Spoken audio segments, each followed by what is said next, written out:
Good morning. As you may have just heard, this meeting is being recorded. We are recording it in part so that we can post it afterwards. So yes, there will be a recording, and that recording will be available. I'm sure that we will say this multiple times. We want everyone to know.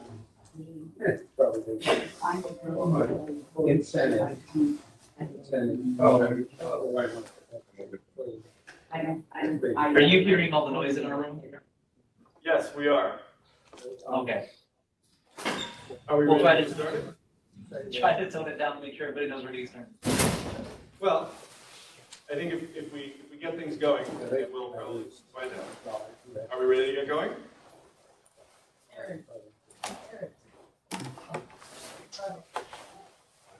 Okay, we should be good to go.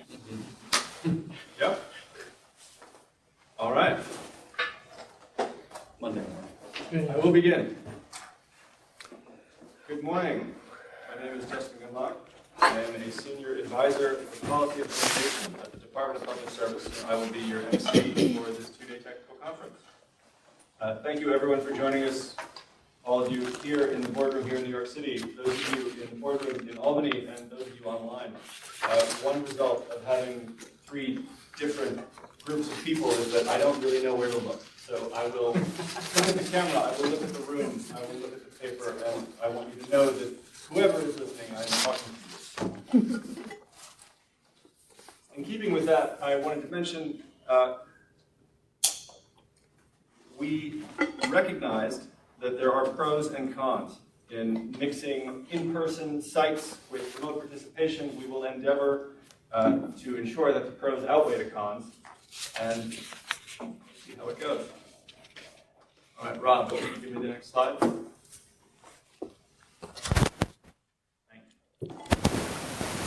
As you can see, just day one of our agenda, we have a lot to get through. I'm eager to get us started. Sorry for getting off a little late. Technical difficulties. I hope that doesn't spell gaps on the part of anyone here about the substance of the proceedings. Before we start with the substance, I need to speak about a few things first. Some of those things are housekeeping items, the usuals. Please use the chat function to pose questions. We will respond to as many questions as we can, and we will keep track of those that we don't get to. We have not left much time for lunch today. For the sake of the future of the state of New York, please try to stick to that short time frame, even though it's short, and get back so that we can start our first afternoon panel. We will start that panel promptly. In addition to the housekeeping items, I am going to give an overview of the zero emissions by 2040 proceeding and situate this technical conference in the arc of that proceeding. So what we were calling 0 by 40. There was a time it was 100 by 40, there was a time it was something else. It is now officially 0 by 40 for short, zero emissions by 2040 if you want the whole thing. The 2019 Climate Leadership and Community Protection Act calls on the Public Service Commission to establish a renewable energy program. And that program includes three big requirements. One is to achieve 70 by 30. That is, by 2030, at least 70% of jurisdictional load is to be served by renewable resources. Another is to achieve 0 by 40. So here's a quote from the statute. By 2040, the statewide electrical demand system must be zero emissions. The third requirement speaks to the Commission's long-standing charge to ensure that electric service remains safe and adequate. And here's that statutory language. In establishing such program, the Commission shall consider and, where applicable, formulate the program to address impacts of the program on safe and adequate electric service in the state under reasonably foreseeable conditions. Justin, can I pause you for a second? Can you get in the New York City office to mute their microphones if they're not speaking? I think there are mics in front, 3 mics.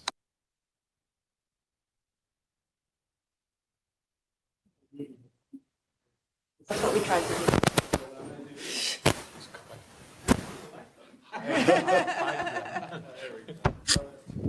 silence everyone for the duration and hopefully it won't cause audio disaster.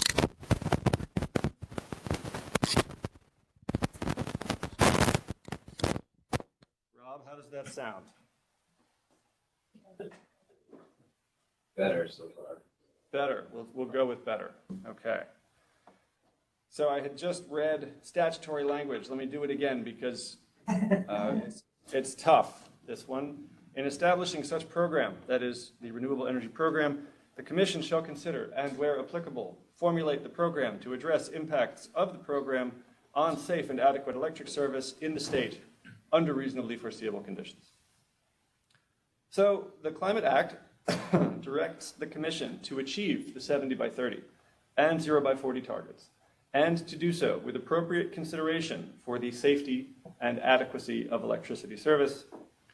Understandably, many are eager for clarity about the meaning of these requirements and for indications of how the Commission will balance achieving the targets with duly considering the safety and adequacy of electricity services.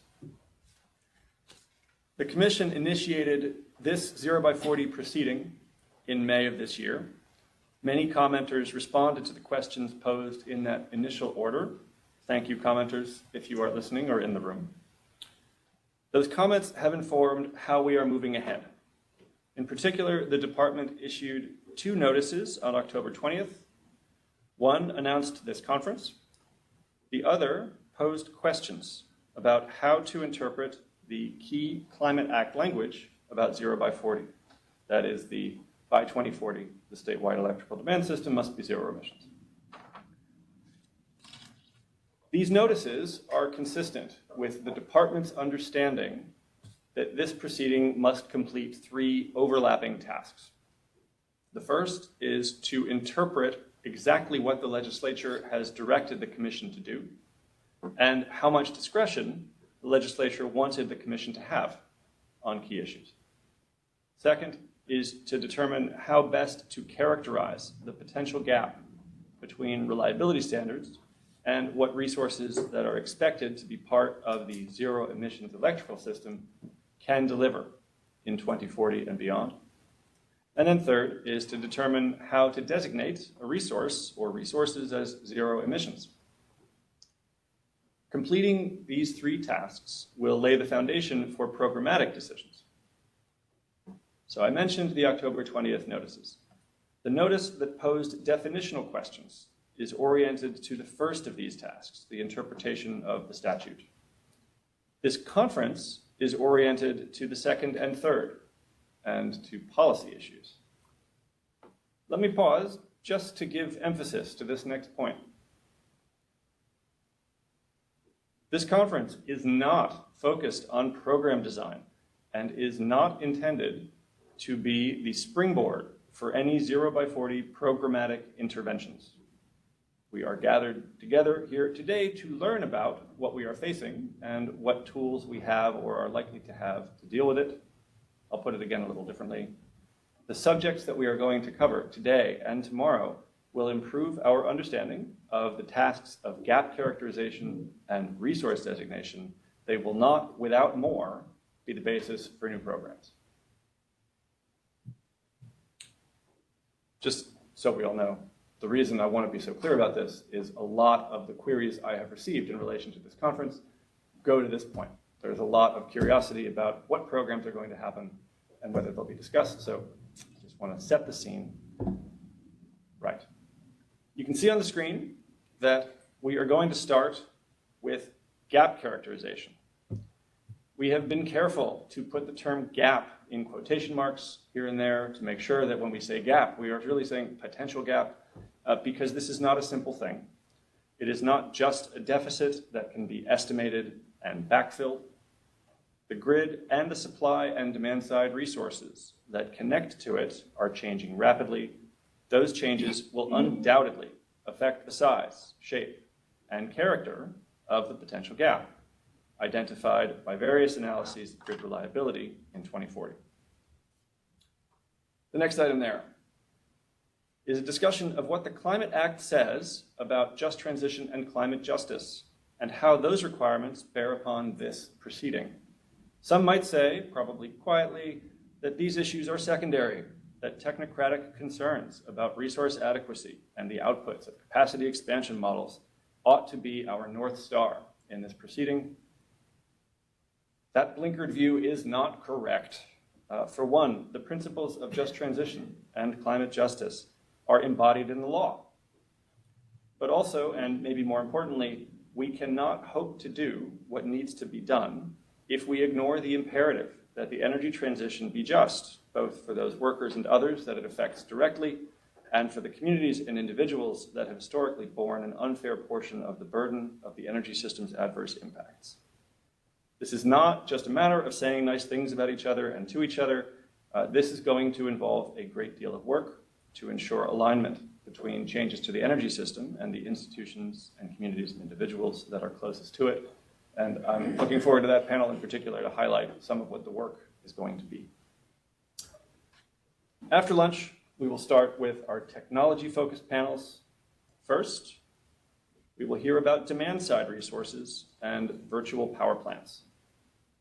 Some of the technologies and techniques that fall under this header are familiar. Others are less so. What role can these resources play in the grid by 2040? What should we do to tap their potential, particularly as electrification of the buildings and transportation sectors gets underway? From there, we will hear about energy storage, that is, long-duration energy storage, and I believe we're going to start that discussion with a clarification of what exactly we mean when we say long duration in that term. That's especially notable because in a New York winter, what the Germans call Dunkelflaute, sustained periods of both solar and wind resources being unproductive, can last for days or even weeks. Next slide, Rob. Thanks. The second day will be shorter and more straightforward. We will be covering generation technologies that consume different types of fuel. Now, maybe no one is going to try to read something into the ordering of these panels, but just in case you are tempted to do so, please do not. Their order does not reflect anything other than the times when our panelists were able to join us. And just so you know, this is not my paranoia talking. I got at least one question about this. So no, the ordering does not indicate preference, priority, any of that. It's all pragmatic, conference-oriented stuff. A great deal of activity is underway to develop and commercialize versions of these technologies, and our panelists will help direct our attention and highlight key questions that ought to be answered when considering each of them.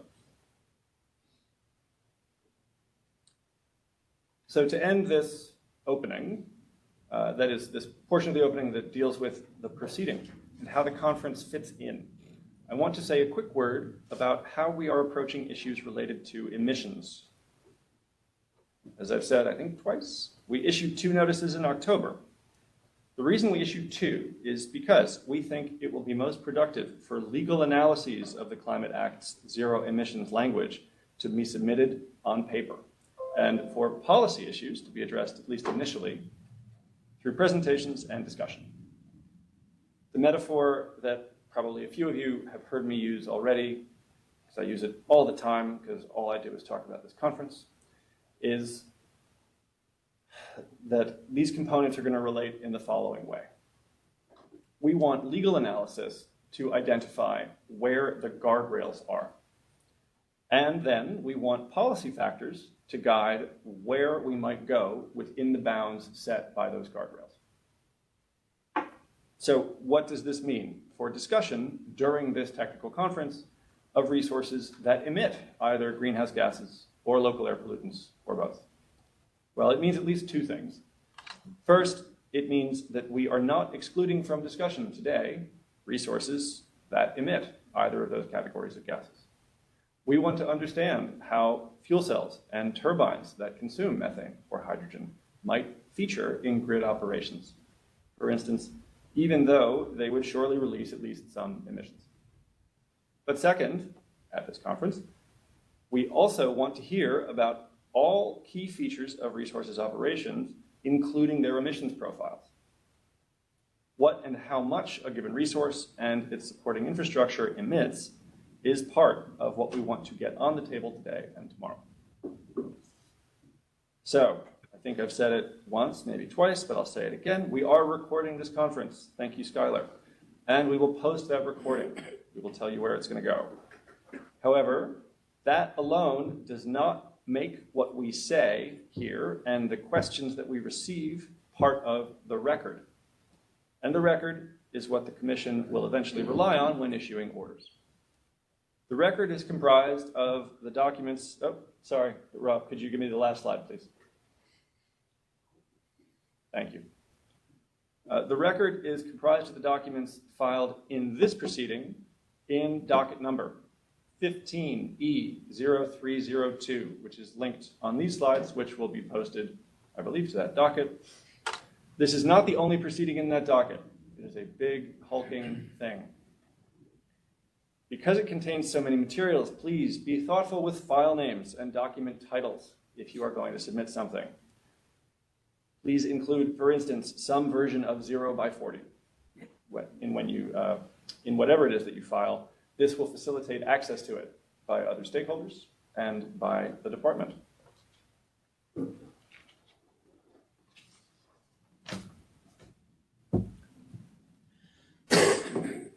If you plan to file comments in response to the 6 questions that we posed in the other October 20th notice, please do so. The deadline is January 19th. And finally, post-conference comments. If hearing what is said at this conference leads you to conclude that something more ought to be in the record or ought to be corrected or clarified, you can file post-conference comments in DMM, that is through this docket. We have not set a deadline for such comments. I don't know that we're going to, but you know, these things eventually get stale. So reasonably close in time is better.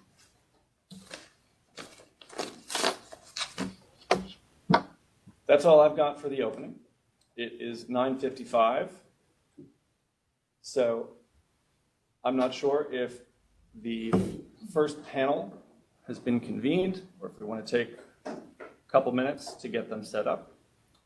Before we start, are there any questions here in New York, in Albany, or online? And I'm going to have to ask someone to tell me if questions come through the chat, because I haven't managed to get my computer onto the internet yet.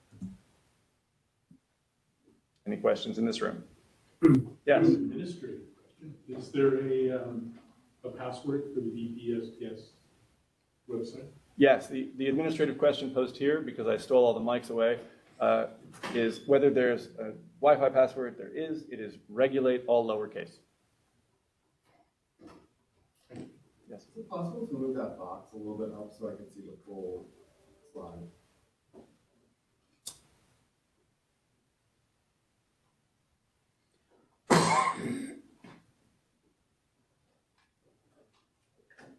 Better? I think the very top might be best.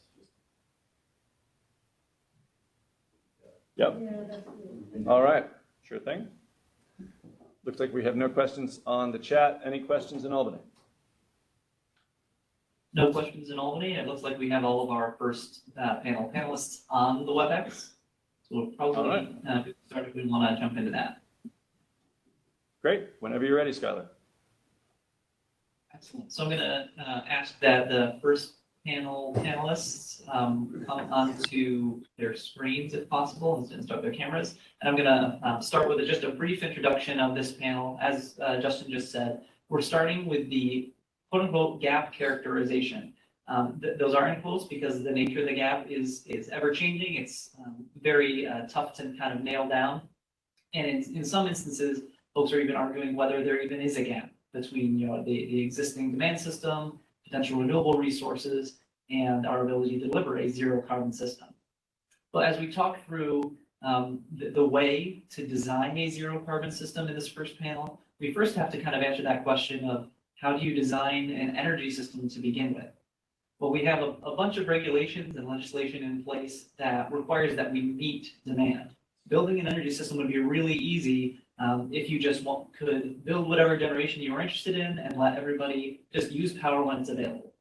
Set it and forget it. If everybody only used 1 kilowatt at noon on sunny days, we'd have a much easier problem. But that's not how the world works. The modern economy, our production systems, education, even this meeting today relies on having energy available over long distances whenever we need it. So that creates a lot of really interesting problems, especially to do with health, safety, reliability, and managing the economy. And we built up a system of regulations that require us to provide those services across not just our state, but the entire country and entire regions of the world. So when we try to meet those demands of an energy system, and then add an additional constraint of only providing those services with zero carbon resources, it basically adds just another layer of those constraints to our modeling, to our forecasting, and leads to a lot of very complicated problems that I'm really interested to speak through with these panelists. What it basically ends up being is a very complicated modeling effort, very complicated regulatory effort to try to make that happen. And fortunately, our 4 panelists actually do this as their full-time jobs, thinking about these things, modeling these things, and I'm very excited to pose these questions to them. So as we start to kick off, I'd like to turn it over to the panelists to each give kind of an introduction of who they are, where they work, what their title is, and how their role kind of overlaps with zero carbon energy systems. So why don't we start with Zach, and we'll go from there. Thanks, Schuyler. Good morning, folks. First of all, Schuyler, can you just give me a mic check and make sure you can hear me okay? You sound great. Thank you. Good morning, folks. Zach Smith. I'm Vice President of System and Resource Planning at the New York Independent System Operator. NYISO is responsible for operating the electricity markets and operating the bulk electric grid for New York State. And one of our key roles is planning that grid. So today I'll be speaking about a lot of the challenges that we see ahead of us, challenges that we believe can be met, but something that we've been looking at for a number of years now, and happy to be part of this conversation to talk through what we need for resources, what we need for transmission, and all the facilities that are needed to help the state meet CLCPA. Thanks, Kyle. Thank you. Diedre? Good morning, folks. You can hear me, right? Just fine, thank you. Okay. So I'm Diedre Altobell. I'm Chief Engineer of Transmission Planning at ConEdison. And my team is responsible actually to work not only with the NYISO, but also all stakeholders in terms of redesigning our transmission system so that we could interconnect new resources, all the new renewables that are coming on, as well as other technologies, and integrate them into our system. We plan our system in a reliable manner. So our primary responsibility is really to do long-term plans for the transmission system and make sure that we can integrate any of the new renewables that tie into our system in a reliable manner. And at the same time, also provide for any of the, what I would say, unavailability, or to the extent we still have fossils, to work with stakeholders to phase out the fossil generation, and again, to do it all in a very reliable manner. I also have responsibility for the interconnection group that works with the developers on interconnecting into our local system. And another area of responsibility I have is NERC compliance. So to the extent, the company is subject to NERC standards, we also monitor and ensure that we continue to meet our NERC reliability standards. Thank you. Thank you. Professor Anderson? Hi, can you hear me okay? Yeah, thanks. Okay.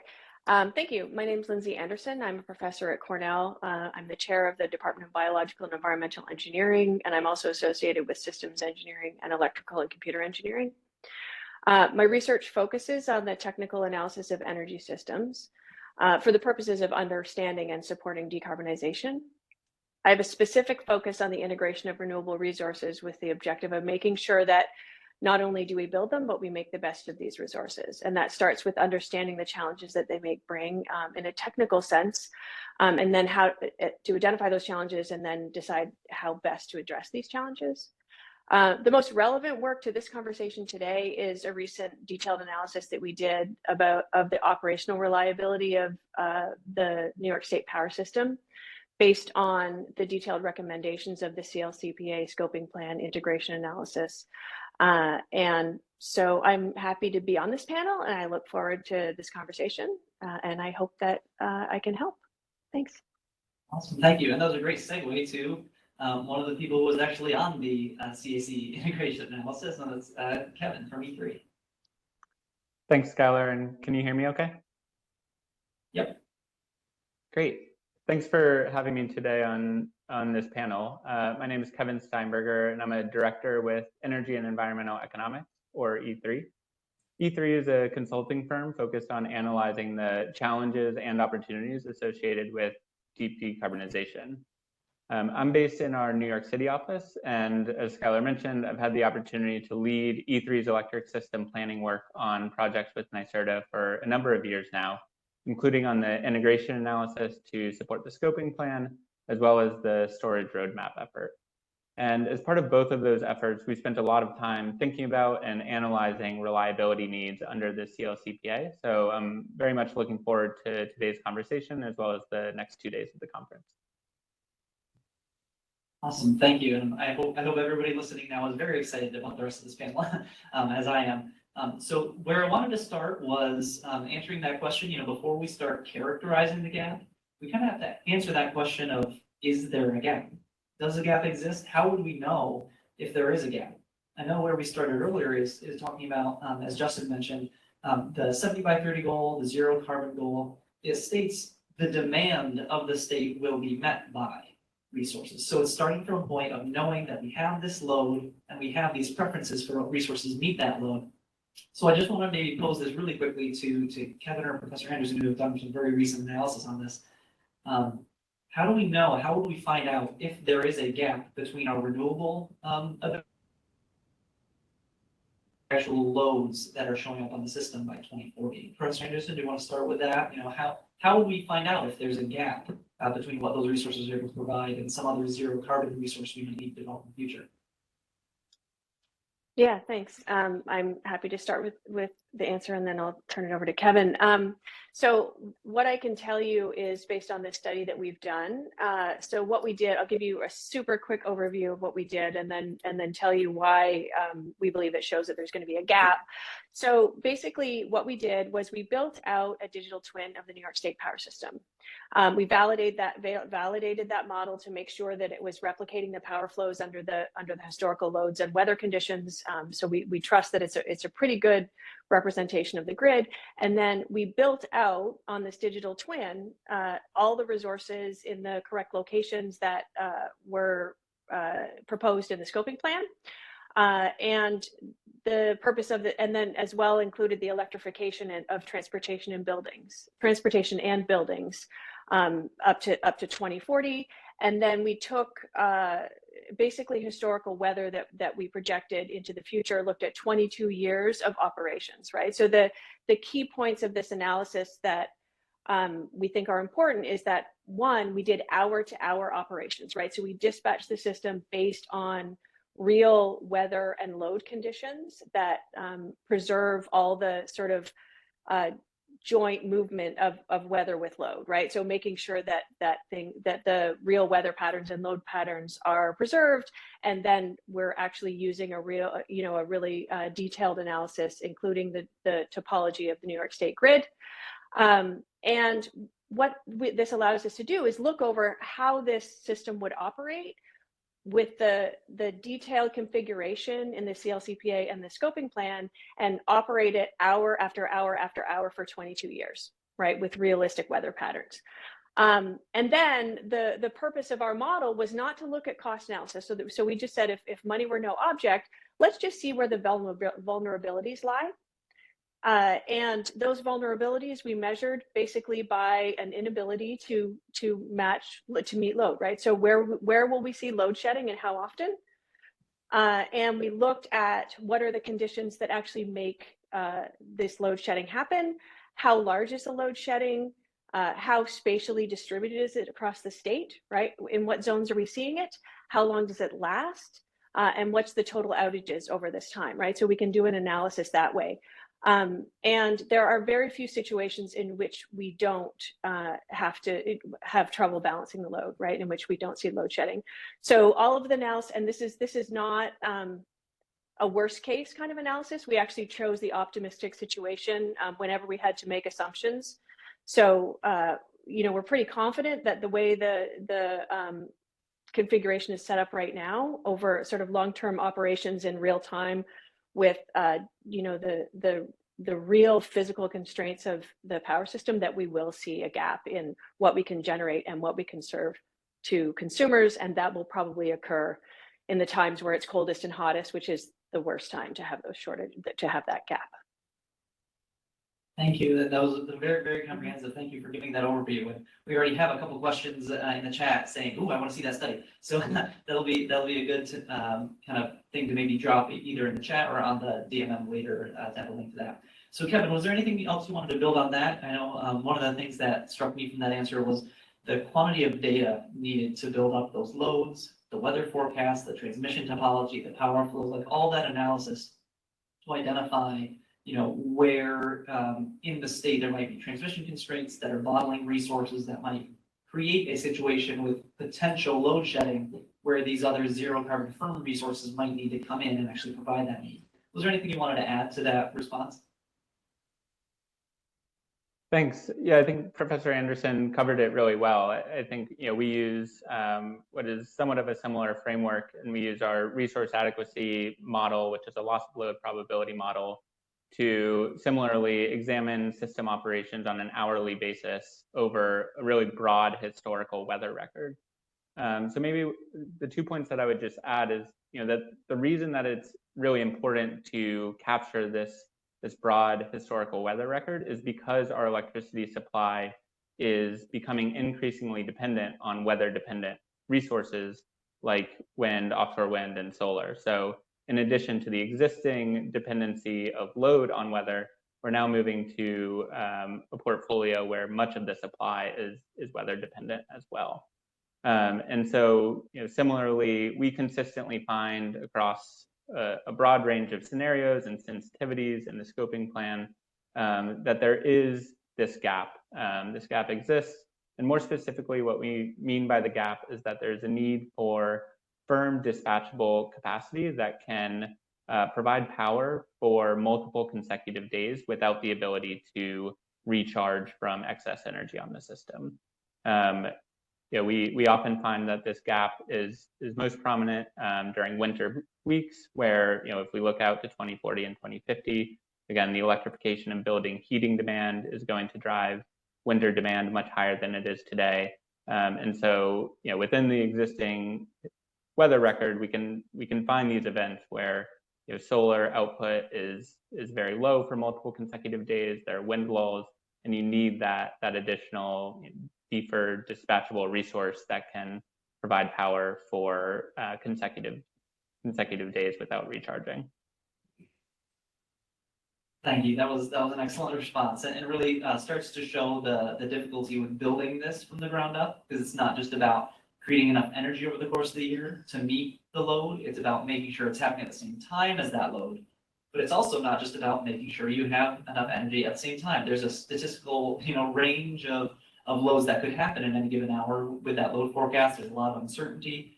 But then you have to layer on the things that ConEdison and NYISO are going to be thinking about every day, with potential outages to plan for, all the physics that goes into operating an electricity system. And I think that's kind of where I want to go next, is that this is not just a modeling exercise. This is something we have to deal with on a daily basis with all these extra constraints.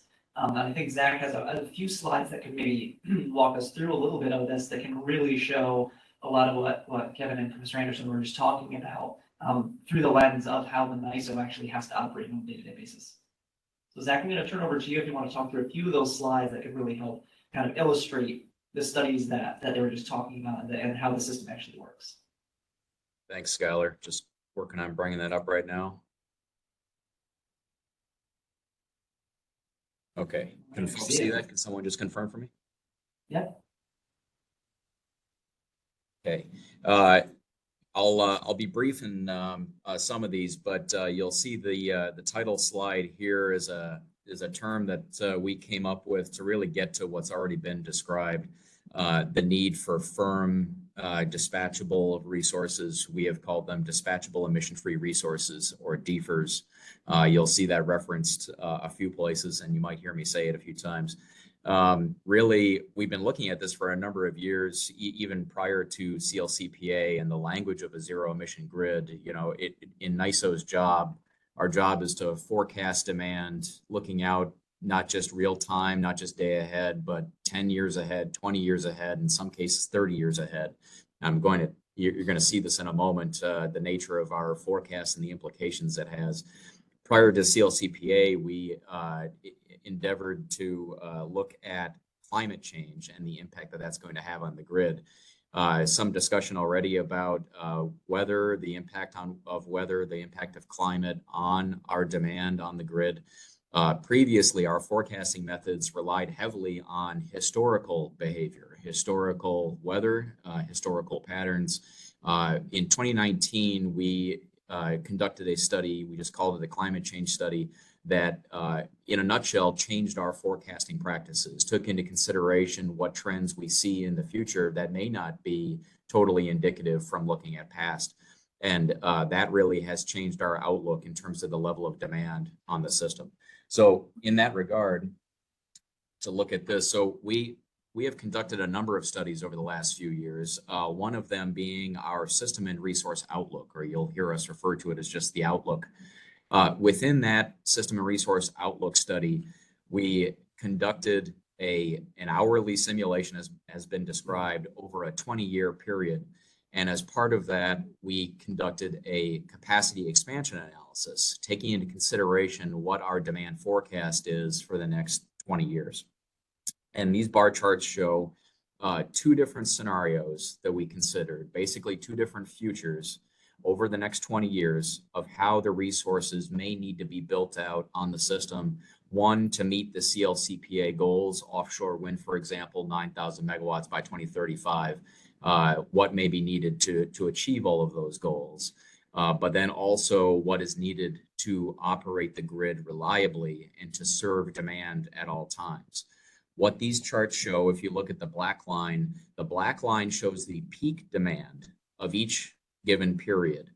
And you can see how in either scenario it trends upward. Now, one scenario has a higher peak demand, and what's not shown on these charts is that higher peak demand scenario actually has a lower energy profile. So thinking about the total energy consumed over an annual period, in scenario one, that level of energy consumed is lower.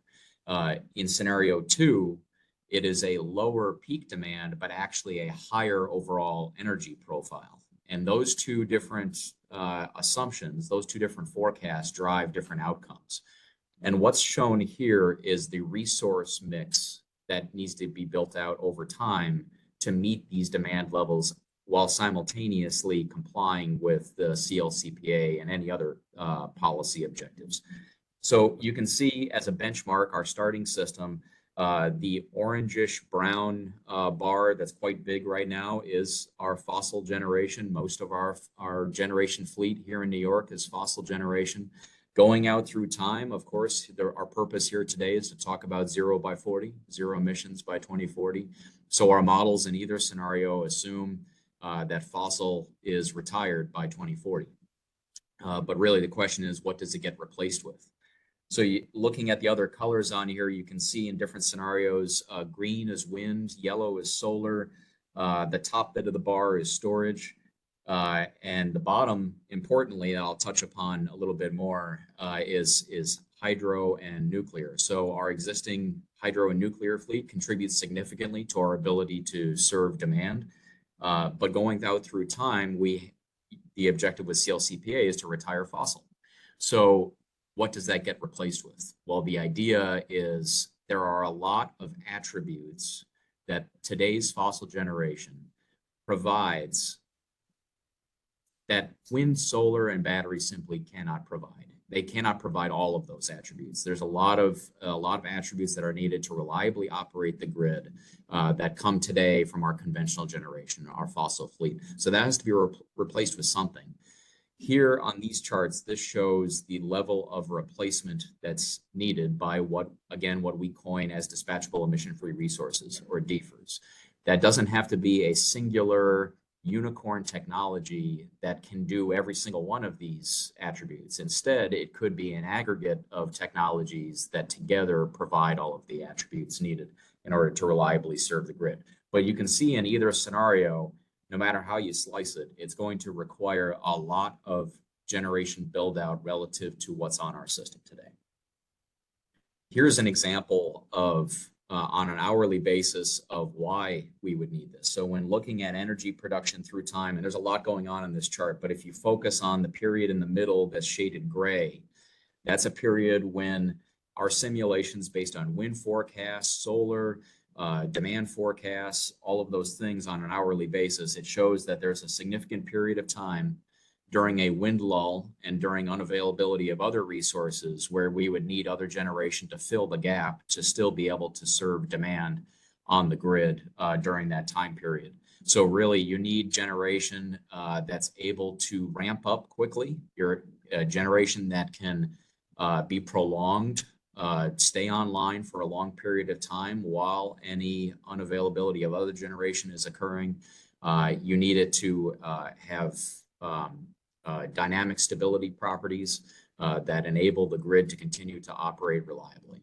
So this picture here, I think, might be useful to keep in mind throughout this discussion of really what's needed, the quick reaction of generation that's needed through time. I've kind of already talked about that. Here are the attributes that I'm describing, and I'll just rattle these off really quick.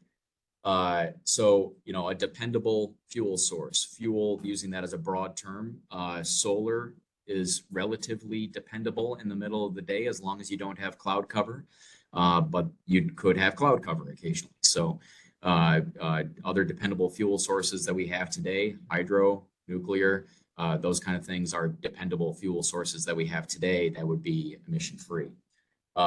Non-energy limited. So thinking about storage, for example, storage may have some of the physical or physics attributes that are needed to operate the grid, but some attributes they don't have. And one of those is the ability to serve demand over a long period of time. Dispatchable, as I just described on the prior chart, the ability to dispatch up and down, the ability to move the generation up and down on demand to meet the level of demand on the grid. Quick start, the ability to come online quickly. With wind generation, for example, there's such a thing as wind cutouts. So for one, there could be wind lulls where the wind just stops blowing, but it also can be where the wind is blowing so hard that there's overspeed generation on the wind turbines and you actually have wind cutouts. For any of those kind of things, you need to have generation that can react and fill that gap in a fairly short notice period.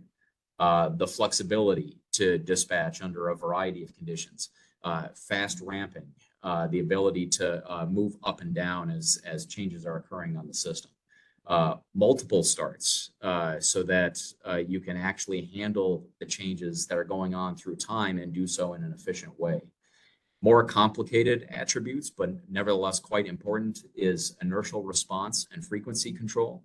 So today's system, we here in New York are part of one very large machine that is the Eastern Interconnection. It goes all the way out to almost the Rocky Mountains. It's part of Canada. It is a very large machine that we are a part of. And that machine operates based on spinning mass, based on inertia, and based on maintaining a frequency of 60 cycles. So all of that, those same attributes will be needed in the future. Those attributes today are provided by conventional generation, spinning mass generation. And absent that generation, it would be difficult to near impossible to operate the grid without that generation. So it's not to say that there aren't alternatives out there, but today, fossil generation is what provides that stability.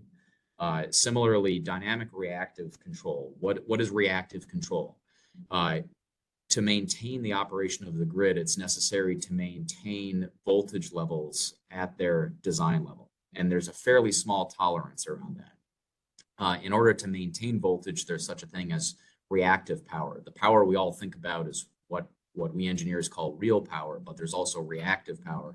Reactive power can support voltage performance across the grid, but it also can't really travel very far. So it's important to have reactive power in various areas of the system and have it dynamic so that it can react to changing system conditions. Once again, this is what fossil generation provides to us today. And then high short circuit current contribution. This is important for fault detection. So as a fault were to happen, let's say a tree branch touching a line or something like that, if a fault were to happen on a transmission line, there are various systems in place that are needed to detect faults on the grid. And once again, today, there's a short circuit level that's maintained on the grid that all of the fault detection devices are designed to handle. And that would be a complication in the future depending on the changes in technology.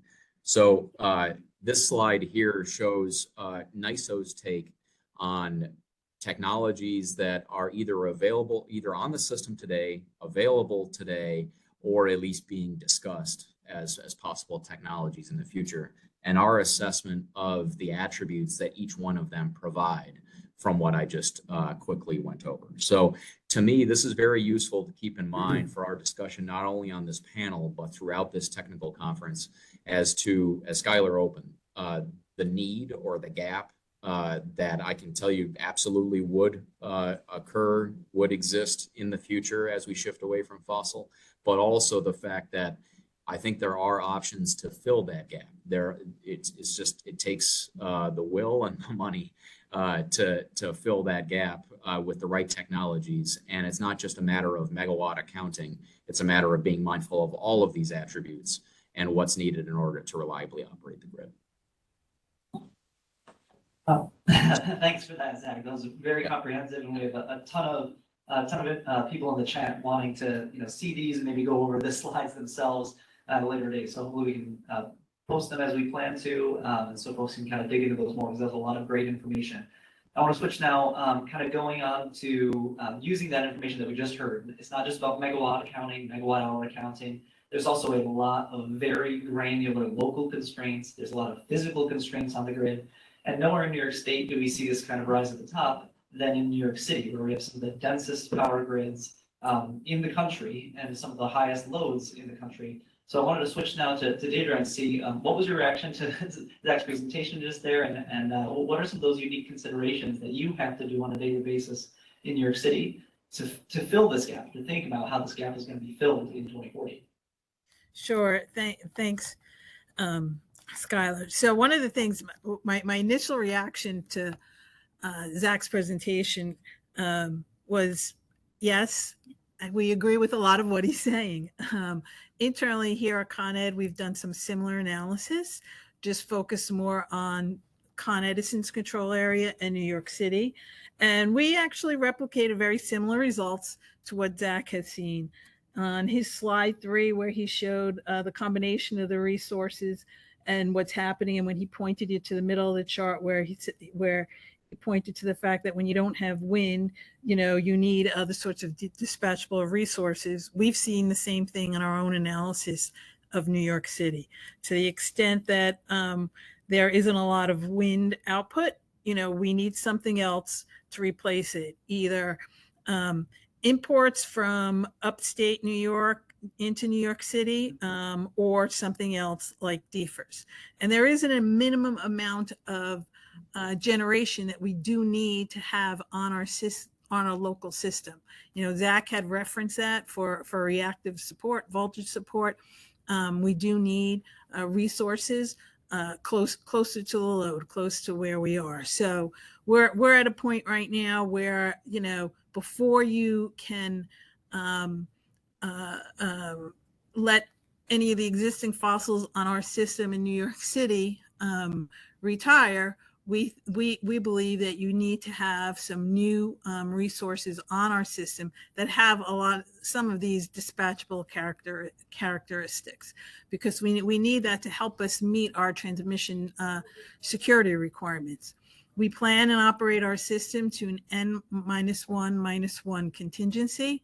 That's a requirement for us for reliability. And it's something that, we're finding it more difficult to meet, primarily because some of the tools in our toolbox are gone, right?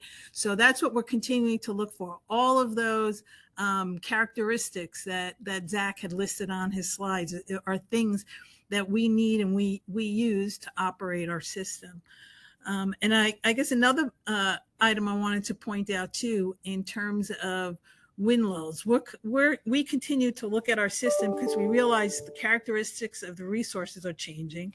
The type of system I have right now, we do have load pockets. We understand moving forward that we need to redesign our transmission system, open up some of those load pockets, make it more of a free-flowing system, because a lot of the renewables aren't going to be locating close to New York City load. We don't have a lot of places to put it, right? And we don't have a lot of, what I'll call virgin land to create new substations as well, right? So from that perspective, going forward, we're looking to continue to optimize interconnections on our system, look at where we can, how can we expand our system in an optimal way to not only accommodate new resources coming online, but also to accommodate load growth that we're seeing. A lot of the policies going forward, electrification in particular, we're expecting a pretty large increase in demand. And how do we meet that demand? We know that 1 megawatt of an inverter-based resource is very different than 1 megawatt of a dispatchable resource.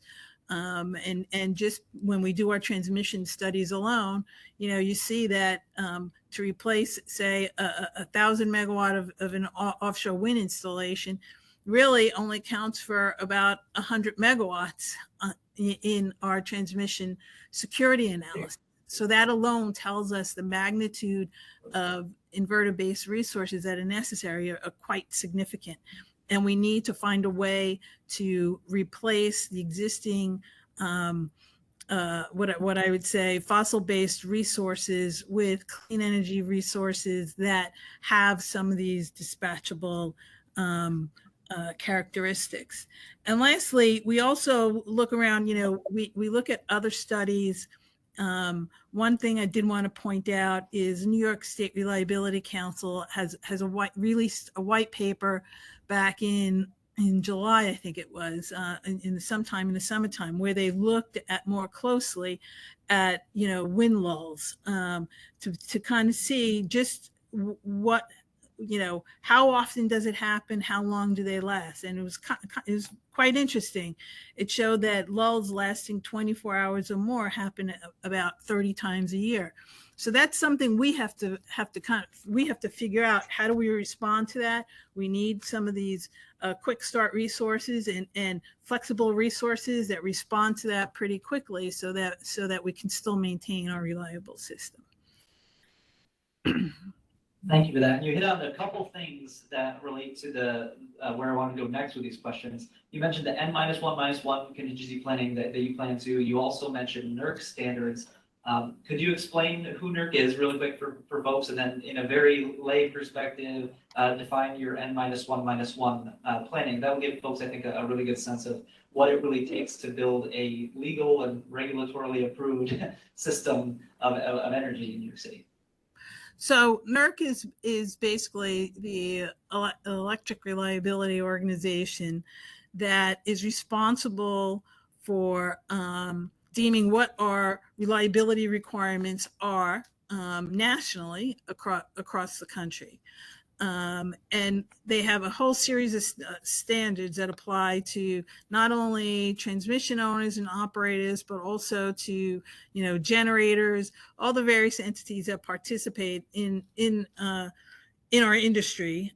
And they put out some general rules that are basically list the minimum requirements that are necessary so that we can maintain a reliable system, not only in New York City and New York State, but also throughout the country. When we talk about N-1 criteria, what we're talking about there is when I plan my system, the transmission security analysis is more of a deterministic analysis, but we look at the loss of the two largest components on the system and our ability to recover post-contingency from the loss of those two components. So we continue on a daily basis.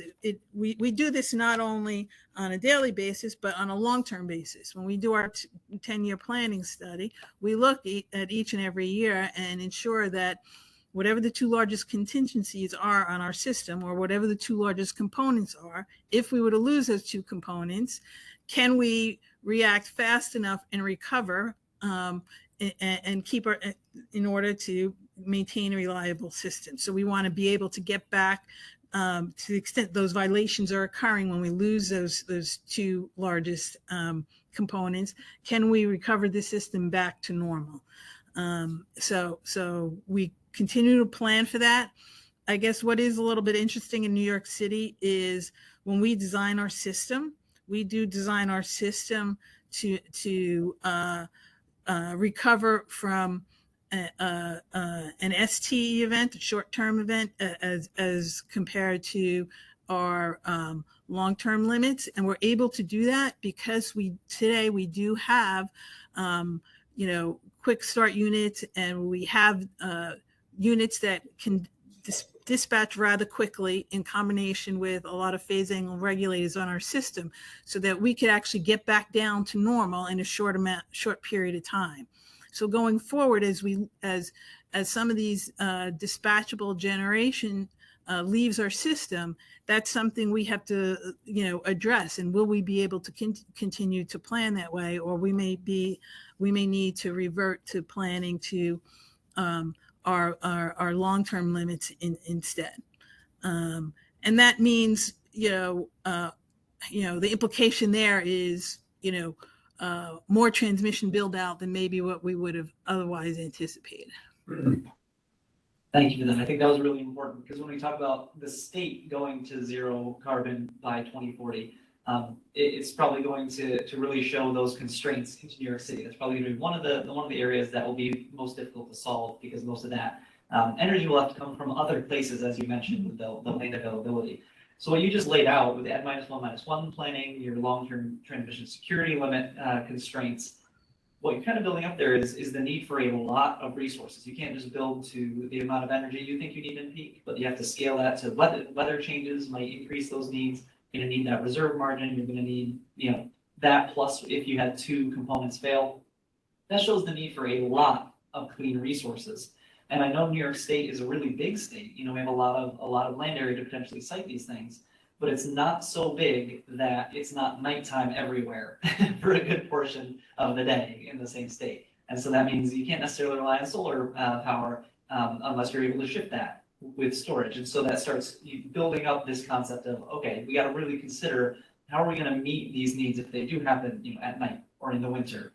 So it really shows that we're going to need a ton of these resources. And so the way I kind of wanted to pose the next question is, since we are a big state and we do need a ton of resources, if money was no object and we did have the ability to increase transmission dramatically, increase renewable build out dramatically, would wind, solar, short duration storage and very minimal transmission constraints, to what extent does that gap still exist, even with those resources with a massive build out? And I think Professor Anderson mentioned some of this, that even with some of those build outs, there might be some gaps remaining. So Professor Anderson, did you want to expand on that answer a little bit from earlier and see, even if we had, solar over every corner of the state and windmills everywhere, it's still nighttime in New York State.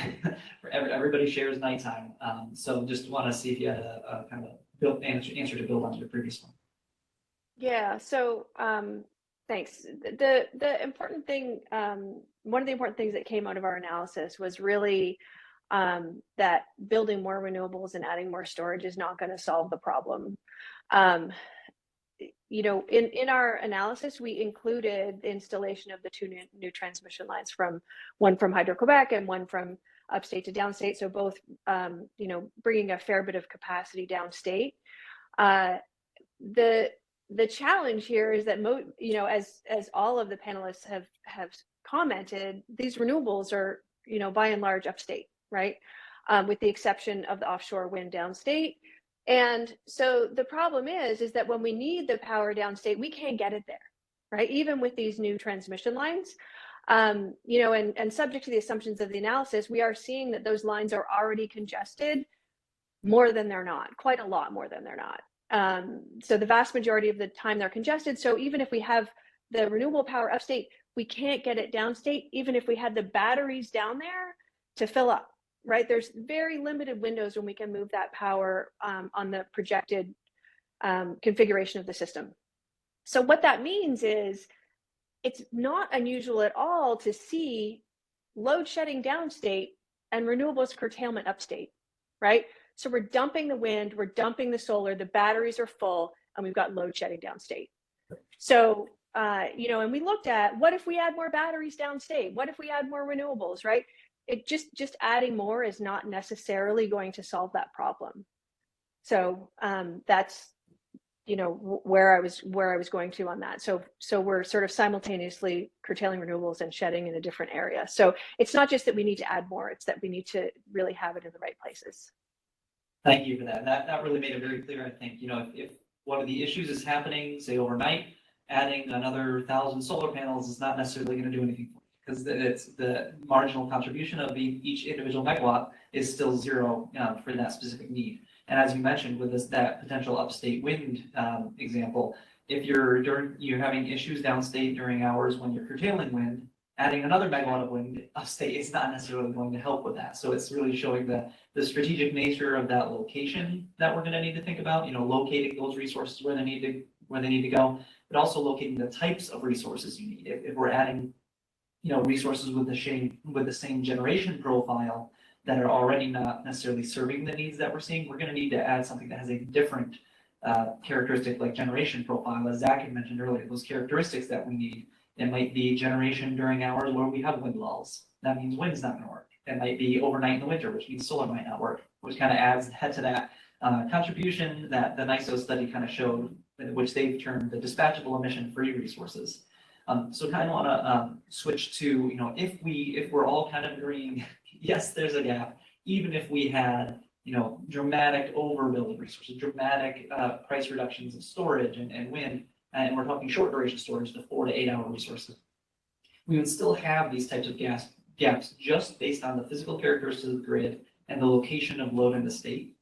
And so if we agree that that gap is showing up, I kind of want to pose a question to Kevin really quick, because he's done a significant amount of analysis on this for a number of different studies. When are we seeing this gap show up, and what is kind of the magnitude? That's kind of where I want to go next. Is when do we see this coming? How quickly do we need to react, and what's the size that we're going to need to respond to? Thanks, Schuyler. Those are all great questions. And I think, you know, in our analysis, which, you know, again, has been done over a pretty wide range of possible assumptions for cost declines of wind and solar, load growth, and other factors that we know are highly uncertain. You know, we do identify a sizable gap emerging by 2040, and potentially before then, depending on the timing of when electrification-driven load growth occurs, as well as the timing of retirements of existing fossil assets.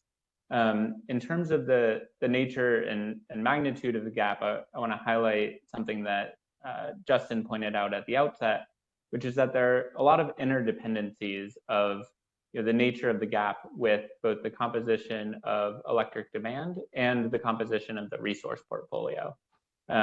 So, you know, what we need to be doing is developing a framework that is flexible and is able to adjust to, you know, different assumptions or different outcomes for, you know, how peaky electrification load is, for example, and what exactly the composition of the renewable resource portfolio is depending on cost declines and things of that nature. But I'll highlight, the last point on the questions you raised is that the timing and nature of the gap, we consistently find is most prominent during the winter, when again, looking out to 2040, when electrification is significant, demand is high because of the electrification of building heating demand, and there are lots of events within the weather record of low wind and solar output occurring over multiple days, and so you need a resource that can fill that gap accordingly to maintain reliability. And Schuyler, if I may, just to echo some of Kevin's comments, our forecast right now is that New York State shifts to a winter peaking system in the early to mid 2030s. And with that, it will continue to increase in demand for all the reasons that Kevin just described, that basically electrification of both buildings and transportation, and the impact that has in a coincident manner, especially in the winter. So the demand itself goes up. And then to your original question about what drives the timing of the need for these resources, for additional resources, we're seeing that it is the demand coupled with the pace of fossil generation retirement, that pretty clearly there's a coincidence there, that anytime that a gap starts to occur between the level of demand and the amount of generation that we have available between nuclear, hydro, and fossil, if those add up to less than the demand, then that's when we start to see the need for additional resources. Great, thank you for those answers. That was excellent. And even if you just build up the process in your mind, if we need, say, January 1st, 2040 to be delivering a zero carbon system, those resources need to be interconnected. Those resources need to be planned for, that could take a number of years to get through the interconnection cycle and then to construct themselves. So those resources need to have decisions made 3, 5, maybe even 7 years beforehand, especially if there's transmission involved. So I think that's really important to think about. You're running all those analyses, you're seeing those changes to just reserve margin, the needs, the retirements, the local issues. And those are things we're going to need to plan for. So I was hoping to actually ask you again, Zach, with all the Reliability Council, the NERC, the FERC requirements, your resource adequacy planning, you have to calculate that reserve margin, but you also have to be responsive to a lot of the local needs that ConEd might tell you about, that the utilities might tell you about with regard to transmission security. How do you manage that quote unquote gap? How is this gap going to show up in real life when we say get to maybe 2037?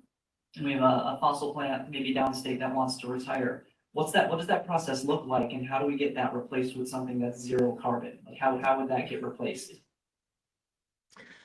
It's a great question without a simple answer, of course, hence why we have a tech conference here today. I was hoping you were just going to solve it for us so we can kind of like end early. Let's just solve it right now and take the rest of the day off. So a quick answer is a lot of collaboration. So in our process today, even without all the changes happening to the grid, it requires a lot of collaboration between the New York Independent System Operator and everyone who plays a part in the reliability of the New York grid, especially the utilities, the transmission owners like ConEd. And so throughout all of our work, as Diedre described, together we are charged by NERC, we are charged with the responsibility to meet mandatory standards. New York also has more stringent and more specific rules that we have to comply with. We have the responsibility to look at that at least on an annual basis. But to a key part of your question, Schuyler, for looking at any retirements, we've now created, a few years ago, we created a quarterly process, what many of you would know as the STAR process, short-term assessment of reliability. We put those out every quarter. We do those in coordination with the transmission owners to evaluate what our needs are. In one way, it's somewhat reactive. We look at when a deactivation notice comes in, but we also are taking steps to be as proactive as possible. And that was demonstrated this year, where we are planning the system to accommodate the DEC peaker rule that affects the ability to operate for a number of peakers, smaller generators that tend to operate just under peak conditions. Those are almost entirely located within New York City. There are others in Long Island as well, but the ones that were primarily affected were in New York City. And through that collaborative process, we were able to identify plans, identify transitions. It did ultimately result in the retention of some of those peakers, but only on a temporary basis until permanent solutions are in. We feel that structure, stepping away from the peaker rule proper, but that structure is a good model for the future, where New York ISO working together with the utilities, but also working together with regulators, not only DPS, but any other state agencies that might affect the operation of generators, to work together on understanding what's to come. What is the roadmap? And then planning for that so that we can send the right signals and send the right messages regarding the need for generation in the future. A lot of this generation is going to be long lead time, I expect. I mean, not only the engineering, procurement, and construction that any generator has to experience, but also, some of what might be part of the discussion here is generation that's not fully commercially available yet. And so, research and development and investment in those technologies, all of that, what's on my mind is that leads to a lot of lead time. So we have to be mindful. I think it's a fantastic question, your original question, Schuyler, about, well, when does this gap occur? Frankly, I'm concerned that the gap occurs much sooner than we expect. And I think we need to be thinking about a roadmap to get us to how to fill that gap. And it's based on all of the reliability studies that we have to consider, like you described. We have the concept of resource adequacy. Just simply, do we have enough resources to serve our demand? It's far more complicated than how I'm describing, but we are responsible for looking at that. And then we look at each utility's area, and is the transmission system capable of serving the demand in that area? And there are unique requirements depending on each utility and each region of the New York State system. Fantastic, thank you. I know we have Can I limited answer about. that a little bit? Oh yeah, no, absolutely. I was going to see if you want to respond. Yeah. Sure. The one thing I would say to that too is even once you have a plan, the thing that folks need to really consider too in New York City is, outage scheduling. When there are so many new resources trying to integrate into the system, we still have to continue to operate the existing system in a reliable manner. And the outage windows start getting smaller and smaller. So to integrate the new resources as quickly as we'd like to achieve it becomes much more challenging, because you're like I said before, you lost some of the tools in your toolbox, right? So we are operating the system much closer to the edge, right, of reliability, and at the same instance, you're trying to keep all the developers on schedule to meet their milestones as well, and it becomes very challenging. And it's something that, we're committed to working with not only the developers, but also the NYISO to help ensure folks are able to actually integrate and connect to our system, in a reasonable time frame. Excellent, thank you. We only have about 9 minutes left. So what I want to do really quickly was kind of give a summary of what I've heard today. So maybe we can tag this in the WebEx so folks can just zoom to the end and get the summary of the panel. And I want to see if you all have a response to kind of how I'm articulating some of the things we've come, the conclusion we've come to during the panel. So one is that a gap definitely exists. That gap is flexible based on the cost and availability of the resources, what that load looks like, the generation mix, what the load profile in a specific area, transmission constraints, all those weather dependent factors that we have to stack up. That gap, which is ever changing and needs to be planned for, is starting to show up around 2035 to 2040 as we start having these retirements, although locally it might come up even sooner. So resources that need to be ready to replace those assets in those areas need to be commercially available during the planning and interconnection timeframe leading up to those needs. So if we have a need in 2035 and we need to replace it, something needs to be in the interconnection queue or available to be sited before that. Based on the analysis that we've seen in Dr. Anderson's paper, the work that Kevin has done, and the slides that Zach had put together this morning, showed on the order of 20 to 30 gigawatts, maybe even more. And that's held about over 4, maybe 5 days, and can occur as much as every few years. And even shorter ones might occur on the order of once a year, twice a year. So that's something we have to plan for. So just wanted to make sure if I articulated that right, and see if anybody had any follow-ups. No. Schuyler, if I could just offer one thing that partly a comment in the chat from Dr. Anderson prompted my thinking on this, made me realize I didn't emphasize this aspect. One thing we need to be thinking about in the future also is extreme events, or at least what we might call today extreme events, and they are very possible to become more frequent. This was another finding from our climate change study, is just the frequency of events that today we call extreme, and today we even label at times 1 in 100 year events and those kind of things. I've even seen findings or headlines that say a 1 in 100 year event will happen every 10 years. Well, that would feel like the label should change then if that's the case, but it's something that we are very mindful of. I can tell you here at the NYISO and working with the utilities, you'll hear us use the term resilience to refer to that, is the idea of being mindful of the nature of events that are going to happen and designing the grid to accommodate those. Now, will we be able to design for all of them? I can tell you, no, we won't be able to. But we need to, it's very important to be mindful of those and thinking about what the resource mix needs to be, what the performance of the grid would be during those events, and what we can do to try to mitigate the effects. Thank you. If we have a second, we do have about 2 questions that I wanted to go to, and one of them was kind of prompted by what you just said, Zach. Those extreme events. As we're trying to go through this technical conference, trying to characterize this gap, and trying to figure out what resources can fill that gap.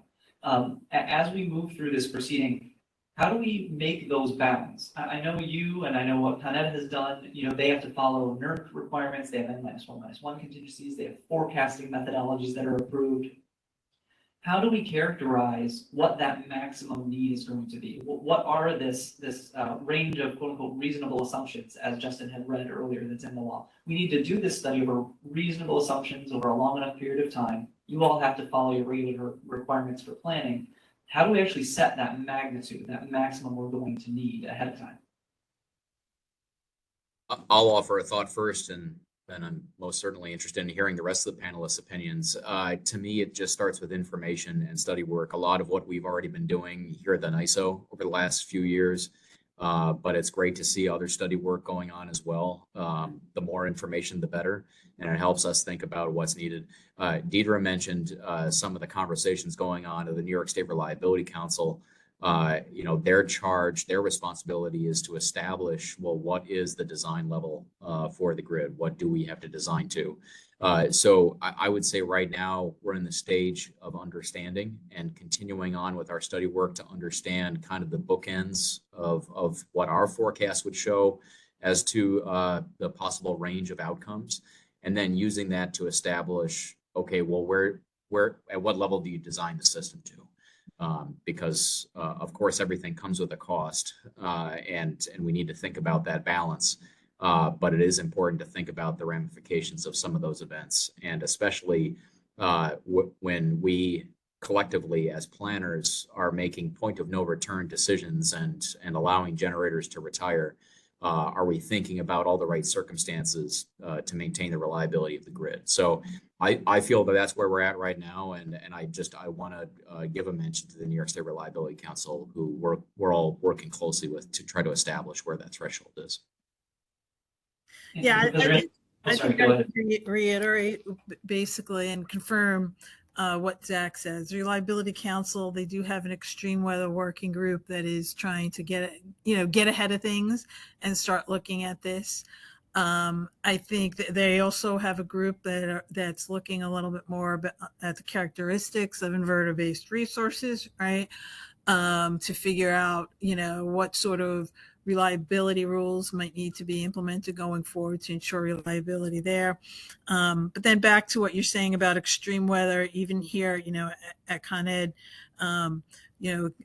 we've looked more closely at, at the climate change, and, over a 10-year period, our expectation is that the temperature variable that we designed to is going to increase like 1 degree every 10 years. I think NYISO is doing something similar. So that all helps, but, really defining what extreme weather is something that I think we do need to work more closely together on, and, gather more data, and kind of, as an industry, work together on what are the right data points to use, and how do we clearly define what extreme weather is. Thank you. And Professor Anderson, any final thoughts on extreme weather or any other pieces of the panel? I don't think I have anything, particularly insightful to add to what's been said. I mean, I think your question was really around how do we determine the bounds, for designing our system for resilience, and I sort of defer to Zach and Diedre for, because they're actually in the industry. But yeah, of course, I know the Reliability Council is working with people whose job it is to understand extreme weather risk, and how do we actually use really detailed, comprehensive atmospheric weather models to actually determine what direction this might go and what we might expect. So yeah, I don't have anything else to add there. So we need to add a few more data sets to the analysis. Kevin, any parting thoughts? I think you've captured it well. I mentioned at the outset that a lot of this modeling, it's increasingly important to look at the weather record to identify the reliability contributions of the portfolio, because supply will also be increasingly weather dependent. And I think that one thing that we've been thinking about a lot is how you extend those frameworks, that an ELCC framework that can capture the reliability contributions of these resources, not just to the historical weather record, but how can you extend that to capture future extreme events based on information from climate modeling. So I think we can apply that same framework, but use more and more information as we learn more about how weather will change as a result of climate change in New York State. Excellent. Well, thank you so much, panelists. This was a fantastic panel. I think we're all really lucky to have you all today. And now I want to pass it back over to Justin, because I think we're at time, and we probably want to move on to the next topic now.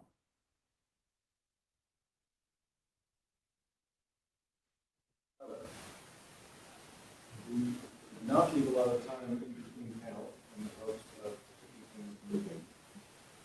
Chris, are you ready to take the mic?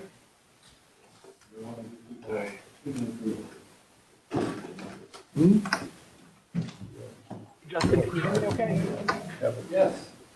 We need 2 minutes to make sure all of our panelists are logged in. Can we take a 2-minute break?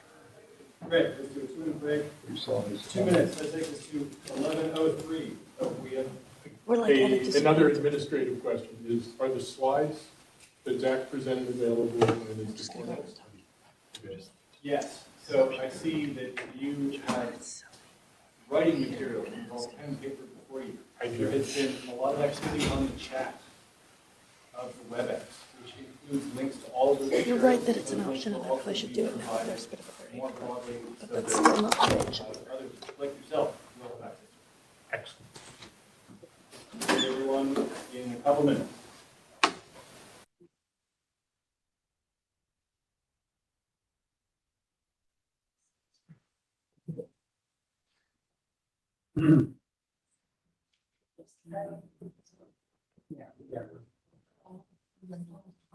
Remote? Yeah.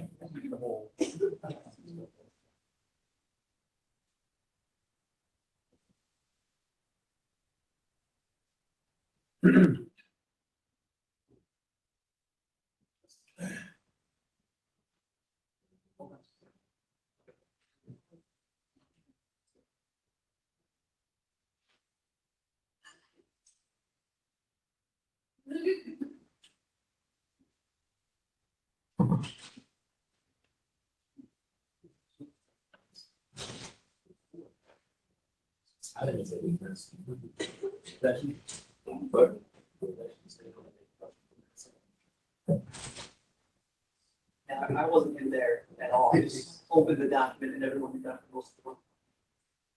Great.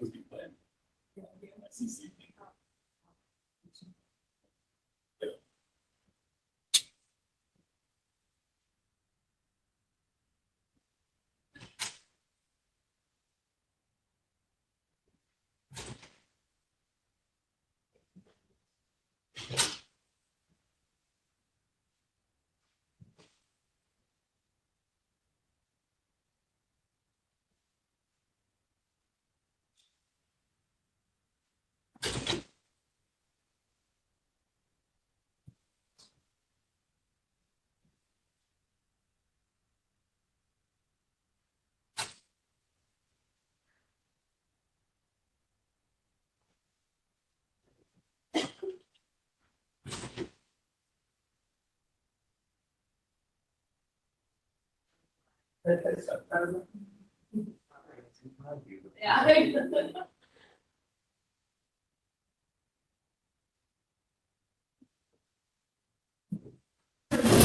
All right, hello. I understand that Chris is ready to go.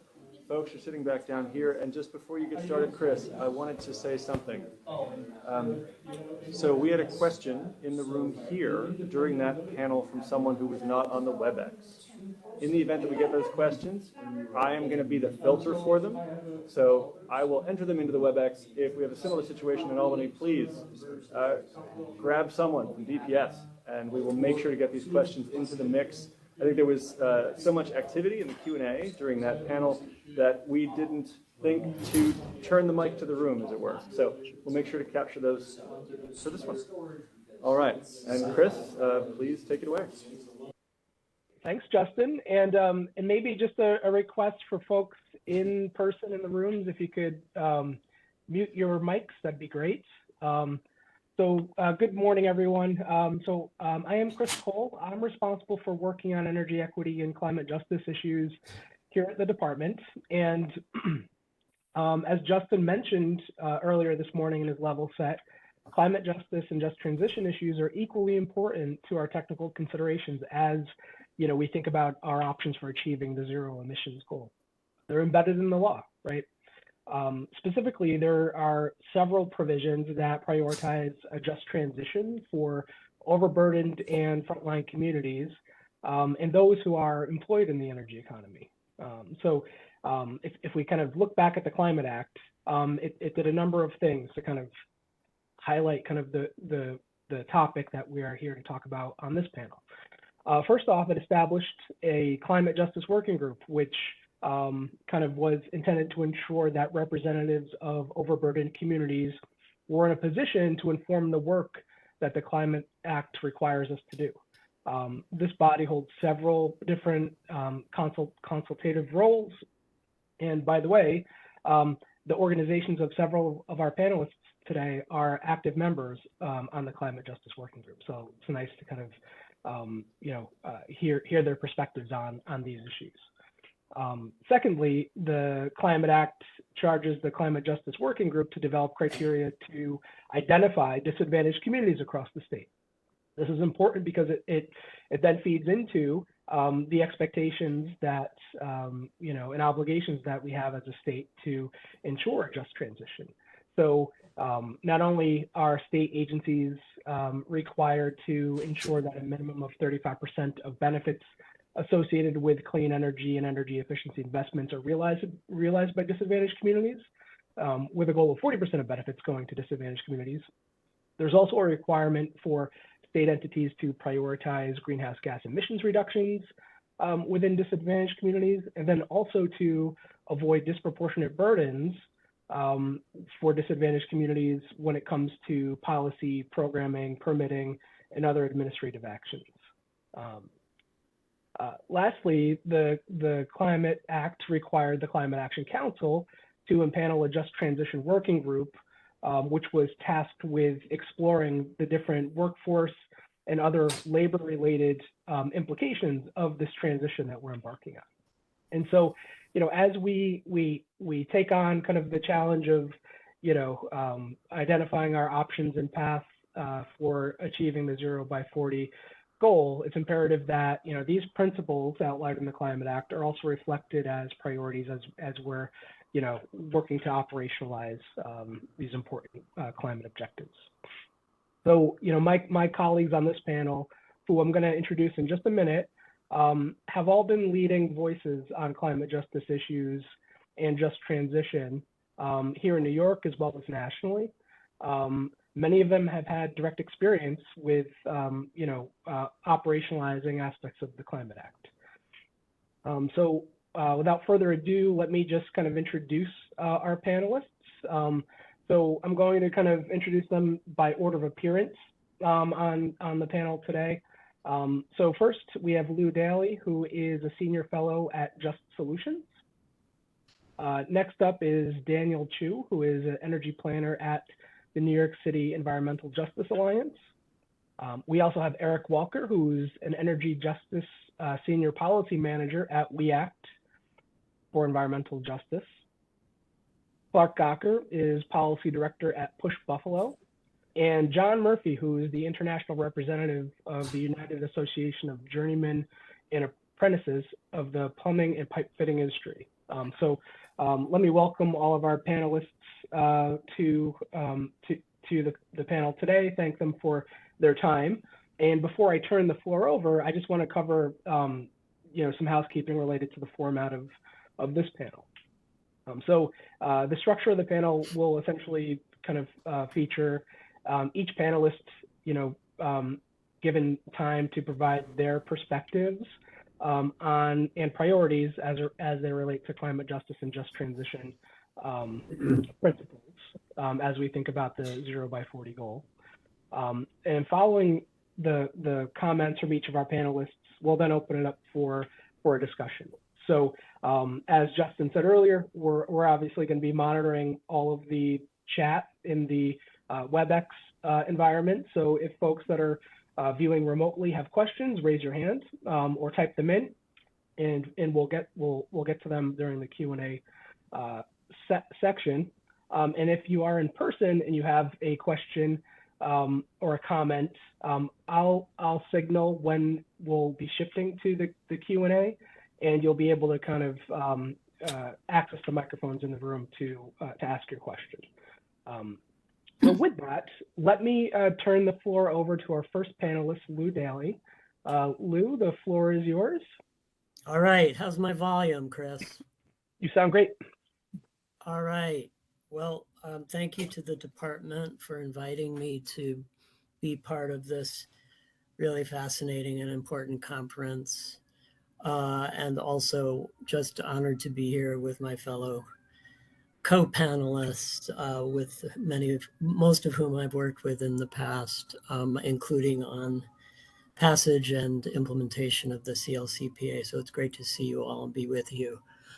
My comments will be pretty broad, focusing on critical aspects of, sorry, I'm having a fire truck. Can you hear me?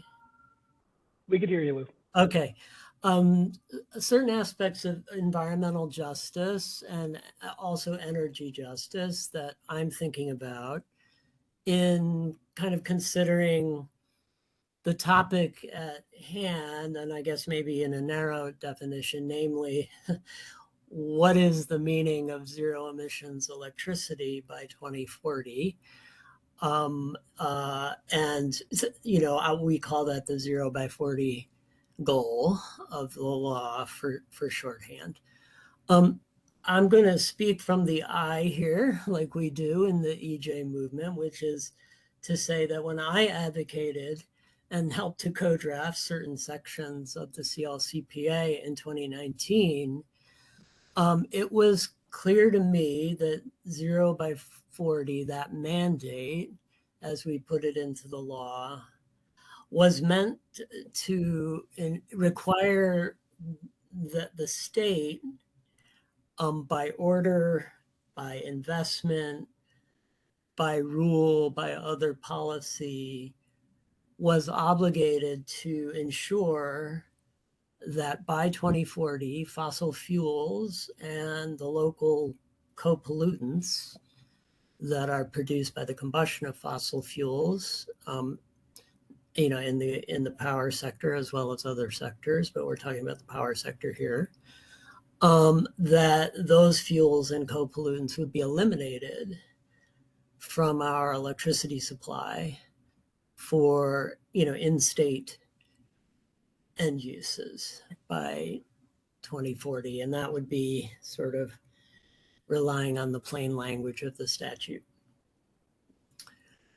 I supported that goal and the law more broadly, primarily because I believed, and I still believe, that zero emissions electricity is a policy cornerstone for achieving environmental justice. And by EJ in the power sector, I primarily mean that our clean energy transition, now is governed by the CLCPA, in the electricity sector by the 0 by 40 mandate, must ensure that the communities most harmed by fossil fuel pollution are prioritized for protections and benefits of clean energy. And the starting point and kind of the through line for achieving environmental justice in that sense is zero emissions electricity, not least because cleaning up other sectors of the economy vis-a-vis environmental justice depends on electrification and thereby zero emissions electricity as provided into those sectors. Now, I think, generally speaking, sort of backing away from the plain language of the statute, and I think the intent or the goal of the petitioners broadly is to sort of downgrade the standard as codified from zero emissions to some version of lower emissions, based on the need to close these reliability gaps that we heard a lot of great information about in the previous panel. I think, to me, I'm going to use the term as a Pandora's box for yet more deferral of environmental justice. So I want to make a broader point there, and then also a more specific set of policy concerns that I actually think arise from within other provisions of the CLCPA, potentially conflicting provisions within the law. I want to focus on the downstate grid in New York City. I have lived in West Harlem, an EJ community, for 25 years. So I know something about the problems of our grid downstate, which is, depending on the estimate, somewhere between 70 and 85% based on fossil fuels. And I want to especially highlight, and my colleague Daniel will probably have a lot more to say about this, the problem of the highly polluting peaker plants that are mostly sited in or near majority non-white low-income areas within New York City. And as we've seen, I point to this example of sort of slippage from zero emissions mandate, under the state's new strong rules for reducing NOx, co-pollutant emissions from peaker plants. Despite that, the timelines for zeroing out peaker power and their corresponding emissions are already being proposed by NYISO to be pushed out by several years. And I think this, one, it's in conflict with the regulation, of course, but it also underscores what I would characterize as a clear problem where we have an absence of intentional, coherent planning and investments for alternative load balancing capacities such as DERs, including extensive deployments of battery storage. So in the absence of such a plan, the deferral of environmental justice is already underway, starting with the peaker plant slowing down the peaker plant phase out. And of course, also with a downstate focus, the problem of continuing to have a fossil-fired grid or not rapidly decarbonizing our grid downstate when you're talking about the need to electrify other sources of emissions that are affecting EJ communities like transportation and buildings, you have the catch-22 or unintended consequence of sort of other enforceable policy mandates in these other sectors driving electrification before the grid is fully decarbonized. And so you're actually have the perverse consequence of you're actually creating a dirtier grid, even as you're electrifying these other polluting sectors and abating that pollution. Now, and Lou, let me just pop in really quick, quick time check. If you want to wrap up your initial comments, and then we'll come back to you during the Q&A set. Okay, yes, I'm sorry, I lost track of time. So the second aspect of my remarks is focused on potential conflicts between a weaker zero emissions standard and other provisions of the CLCPA, specifically section 7.2 and section 7.3, and additionally the new cumulative impacts law that was just signed by the governor last spring. So hopefully we can come back to that. Great, thanks, Lou. Let me now introduce Daniel Chu from the New York City Environmental Justice Alliance. Daniel, the floor is yours. Good morning, and thank you, Chris, and the Department of Public Service for having us here today. My name is Daniel Chu. I am the energy planner for the New York City Environmental Justice Alliance. We are a nonprofit citywide membership network linking grassroots organizations from low-income neighborhoods and communities of color in their struggles for environmental justice, with around 13 members or so over New York City. We are also a member of the P Coalition, a campaign to shut down some of the oldest and most polluting fossil fuel power plants in New York City with renewable energy and battery storage. The coalition is formed alongside UPROS, the Point CDC, New York Lawyers for the Public Interest, and Clean Energy Group. And in 2022, we published a joint report with the New York Power Authority to transition some of their peaker plants, and we found that it is technically feasible for NYPA to transition all of their peaker power plants in New York City individually with battery storage by 2030. And that was before New York Power Authority was granted the ability to develop and construct and develop renewables earlier this year. And that transition process will enable a full transition for all the facilities from fossil fuels to clean energy storage usage, and also provide opportunities for the 2.8 full-time equivalent employees per site to have opportunities going forward. Obviously, we have also been a huge supporter for the New York Power Authority and various other entities to develop and construct renewables before 2030 to meet our 70 by 30 goals and ultimately to achieve the 100 by 40 goals for zero emissions. In terms of zero emissions, I know there's been discussions over how to define zero emissions. In our perspective, because we work so closely with communities that are impacted by fossil fuel operations, to us, zero emissions really mean no greenhouse gas emissions, but also no co-pollutants. So no ozone emissions, PM10, PM2.5, SOx, NOx, lead, etc. And those emissions can occur in certain processes, especially with alternative fuels when combusted, even if they don't come with associated greenhouse gas emissions. And that is really one of our main focuses, making sure that the transition process can center renewable energy resources and other clean energy resources that does not further harm the communities that we serve. In terms of how do we think we can get to zero emissions by 2040? We are a huge supporter of various renewable energy and battery storage options.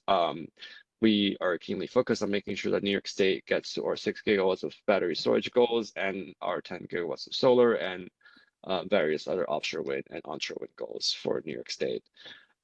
We also think there may be a conversation needed for demand response or demand management across New York State, which hasn't been a conversation so far, at least not to the scale that we needed to in various service entities to make sure that we can responsibly grow our demand without further relying on fossil fuel for reliability purposes, as we've seen with issues such as NYISO's reliability must-run mandates for the Gowanus and Narrows peaker plants in Sunset Park, which is one of the communities that we serve and where New York City Environmental Justice Alliance's office is located in. However, we recognize that renewable energy and battery storage and demand management, even though those are already 3 solutions, may not be enough for the zero emissions energy grid by 2040. We are also supportive of different experiments and pilot projects and developments regarding long duration energy storage mechanisms and some fuel cell technical capabilities that may resolve close short duration or long duration energy storage needs, especially during winter months when energy demand may be higher past 2030.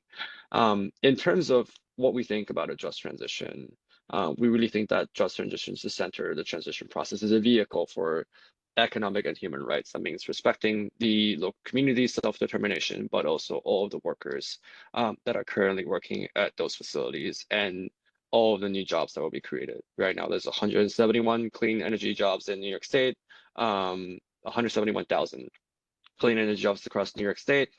We're going to need a lot more than 170,000 people to work on clean energy going forward. We also must ensure universal energy access and affordability, provide career opportunities at every level, so not just a job, but also a career, pursue our responsible use of energy resources without false solutions that create co-pollutant emissions, allow community governance and renewable energy, which I think Clark might talk about a little bit more, and also co-governance of battery storage facilities.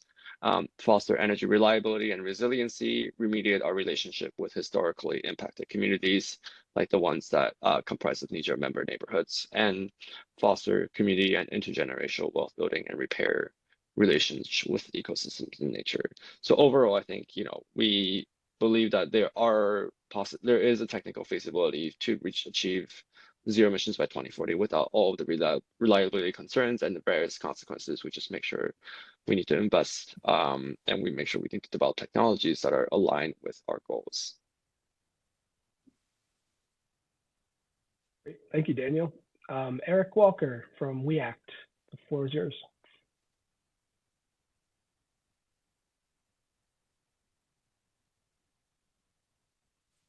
Eric, can you hear me? Sorry, I just had a little trouble getting off mute there, Chris. Okay. Good morning, everyone. Thanks for having me here. I'll quickly open with a little bit about We Act for Environmental Justice. For those who aren't familiar, we're an environmental justice organization that's been working against environmental racism since the organization's founding more than 30 years ago, beginning with a fight against sewage treatment waste being disproportionately burdening our community in West Harlem, our base community in West Harlem here. And like Daniel and the New York City Environmental Justice Alliance and PUSH, we are part of multiple coalitions that are working both to support CLCPA implementation as well as fight for an equitable and just transition to an inclusive clean energy economy here.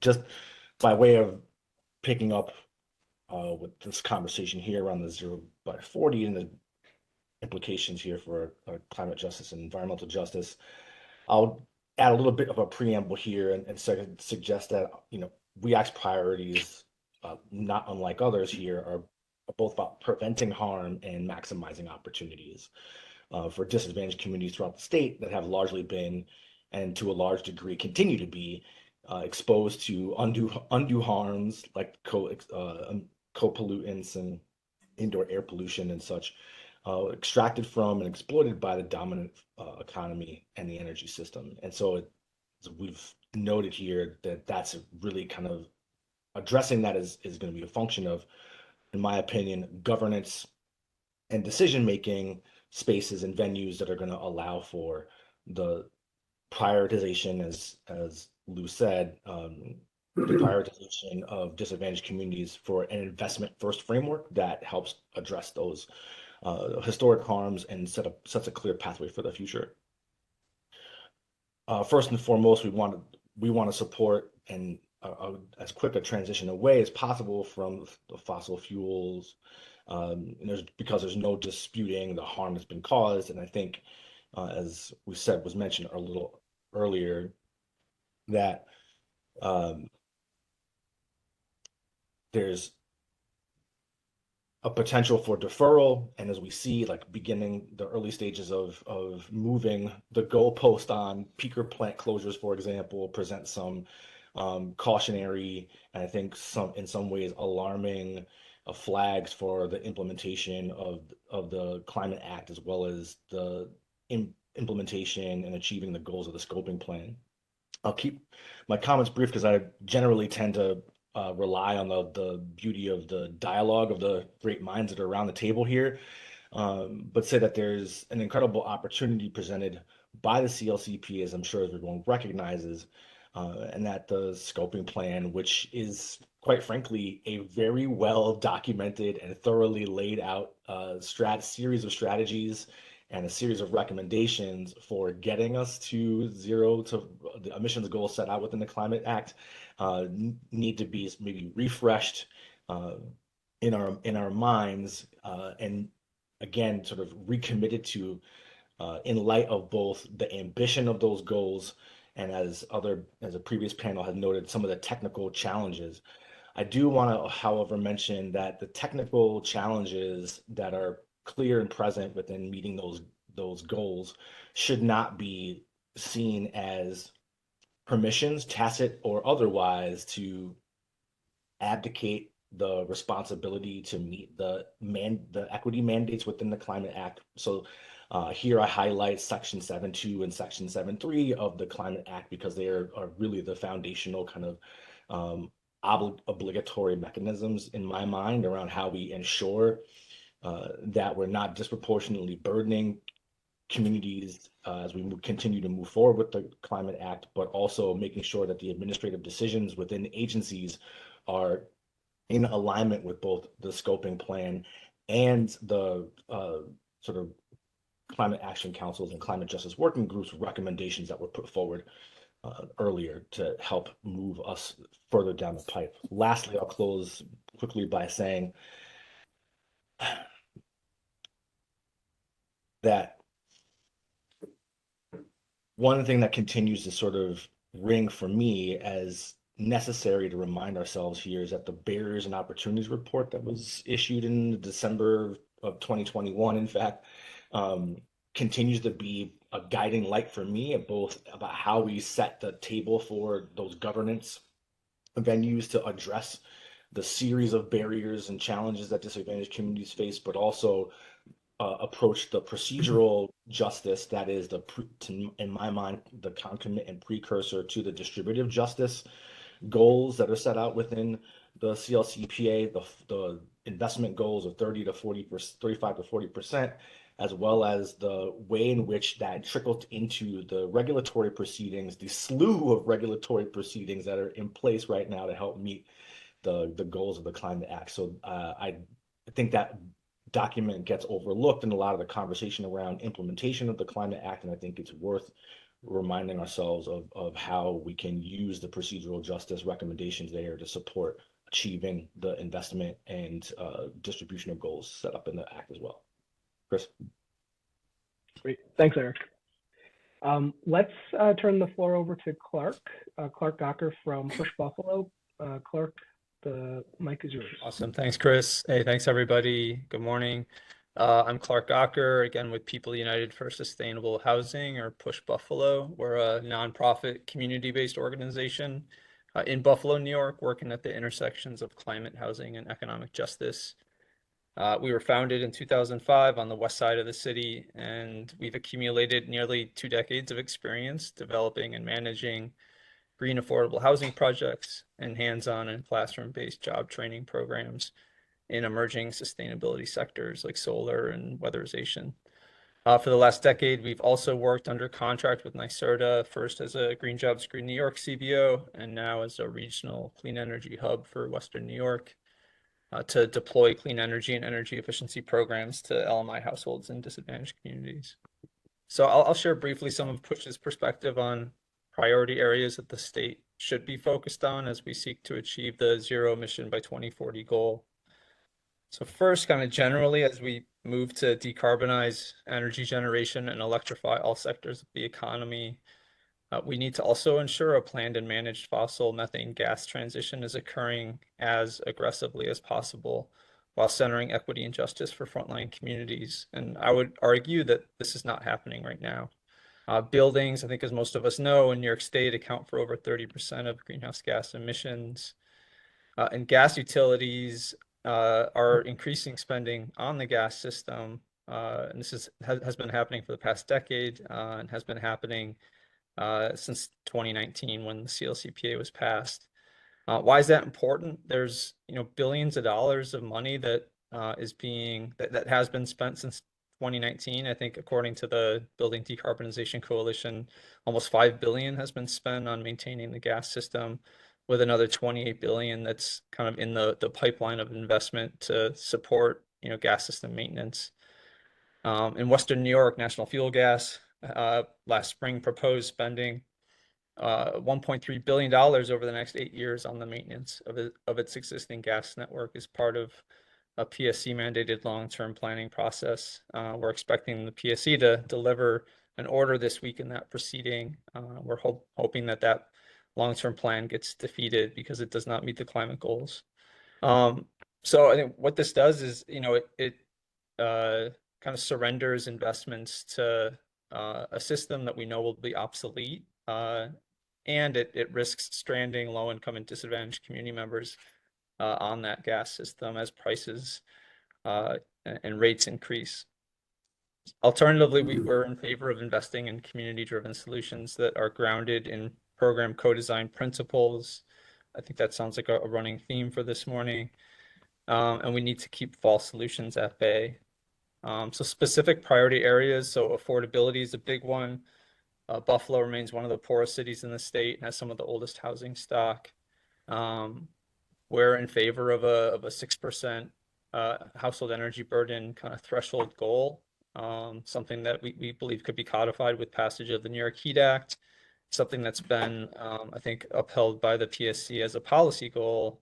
We'd like to see that enforced. And I think there's other ways that we could tackle the affordability problem through creative electric rate design, through the use of percentage of income payment programs. And we're really looking forward to the implementation of the BPRA's new REACH program, which will provide utility bill discounts to disadvantaged communities. Reliability and resilience are also priorities. In Buffalo, we're coming up on the year anniversary of a deadly winter blizzard that killed almost 50 Buffalo residents, a disproportionate number of whom were Black and BIPOC. And so we think that the trauma from that storm, some of the misinformation that's been peddled by the fossil fuel industry in Western New York over the last several months has, I think, created a deterrent effect in people's hearts and minds. And I think folks in our region are feeling really reluctant to make the jump to the electrified economy and would be willing to hang on to the gas system that I think would ultimately not be in their best interest as costs increase and the kind of harmful health impacts of combusting fossil fuels in our homes are now I think more clearly known. I think we're also in favor of solutions that make more efficient use of electricity. So utility thermal energy networks, I think, could be a tremendous opportunity. And so, yeah, really looking forward to, I think, plans that are rolling out imminently from the investor-owned utilities in the state. I think we would encourage much more kind of procedural justice, to Eric's kind of theme, embedded in that entire process. Another priority, deployment of community-led and community-owned distributed energy resources. We think there's some missed opportunities around leveraging NYSERDA's Solar for All program. Hopefully, we can seize on opportunities to, as NYPA implements public power and BPRA, and really take advantage of federal direct pay provisions in the Inflation Reduction Act to help support community-led project development. And I'll close with a couple other priorities. So just transition and workforce, and we'll hear from John in a minute, I think, about this more directly. I think for PUSH, we proudly broke ground on a 2,500 square foot sustainability workforce training center in October with support from the state. We're hoping that facility really serves as a building block of a local workforce ecosystem that can help position, frontline and disadvantaged workers, on career pathway tracks into renewable energy fields like solar, geothermal, energy efficiency. So yeah, I think there's a lot of work to be done still to help articulate the ways that grassroots and larger institutionalized workforce development providers, organized labor, industry, higher education, how they all come together to drive towards the just transition goals of the CLCPA.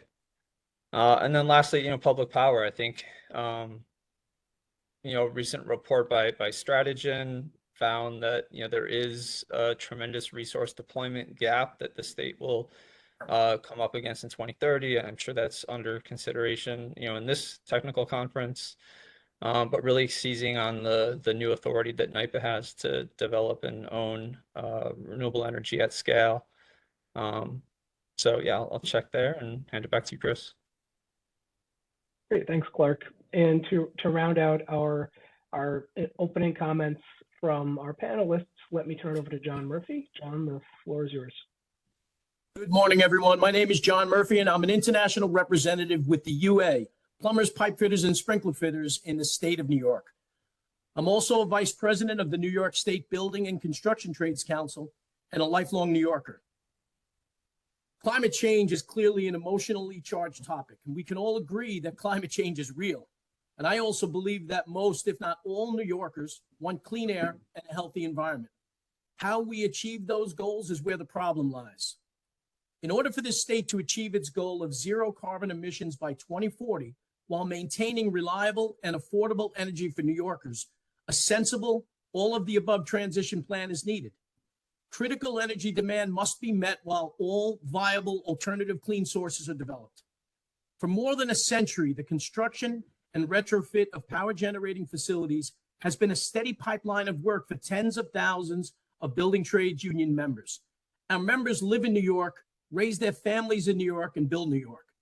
But since the implementation of the CLCPA in 2019, we no longer have to predict escalating energy bills and massive job losses. We're experiencing that right now. We've all heard the phrase just transition. The denials of the permits for the NRG and Dan-Scammer clean energy power facilities alone has put more than 1,200 building trades members out of work for 3 years. Now look, some have stated that these were temporary jobs. Every job for a building trades member is a temporary job. If our members are not on the job, they don't get paid, they lose medical coverage and pension credits. The UA in New York City alone, right now, has more than 500 members unemployed, with more than 100 members working in other states, away from their homes in order to pay their bills and maintain medical coverage for their families. They could be working at any number of energy facilities that are in danger of being closed. So where is their transition? Any future clean energy programs, policies, and initiatives need to include new and existing nuclear generation. The 3 nuclear facilities upstate are responsible for more than 2,100 direct jobs and more than 25,000 direct and indirect jobs across the New York economy. Since the closing of Indian Point, more than 1,000 jobs were lost, and fossil fuel generation in New York City has increased double digits. The average age of the 70-plus facilities is more than 50 years old. It's more important now than ever to retrofit old gas and diesel polluting plants that are making the problem worse and build high efficiency plants that will employ thousands of building trades members while maintaining reliable and affordable energy for the residents of the state. Just common sense. Now, I've heard many cite statistics of eventual overall job increases. That sounds reasonable unless you're one of those families whose household is now unemployed. These families aren't statistics, they're middle-class New Yorkers. And yet there are some in the environmental community that refuse to accept the notion that we don't have to displace middle-class union jobs to achieve our climate goals. But intermittent renewables can't do it alone.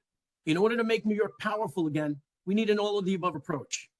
Last year, the New York State AFL-CIO, the New York State Building and Construction Trades Council, the Independent Power Producers of New York, and the Business Council of New York submitted 7 principles needed for New York State to pursue a responsible path to decarbonization.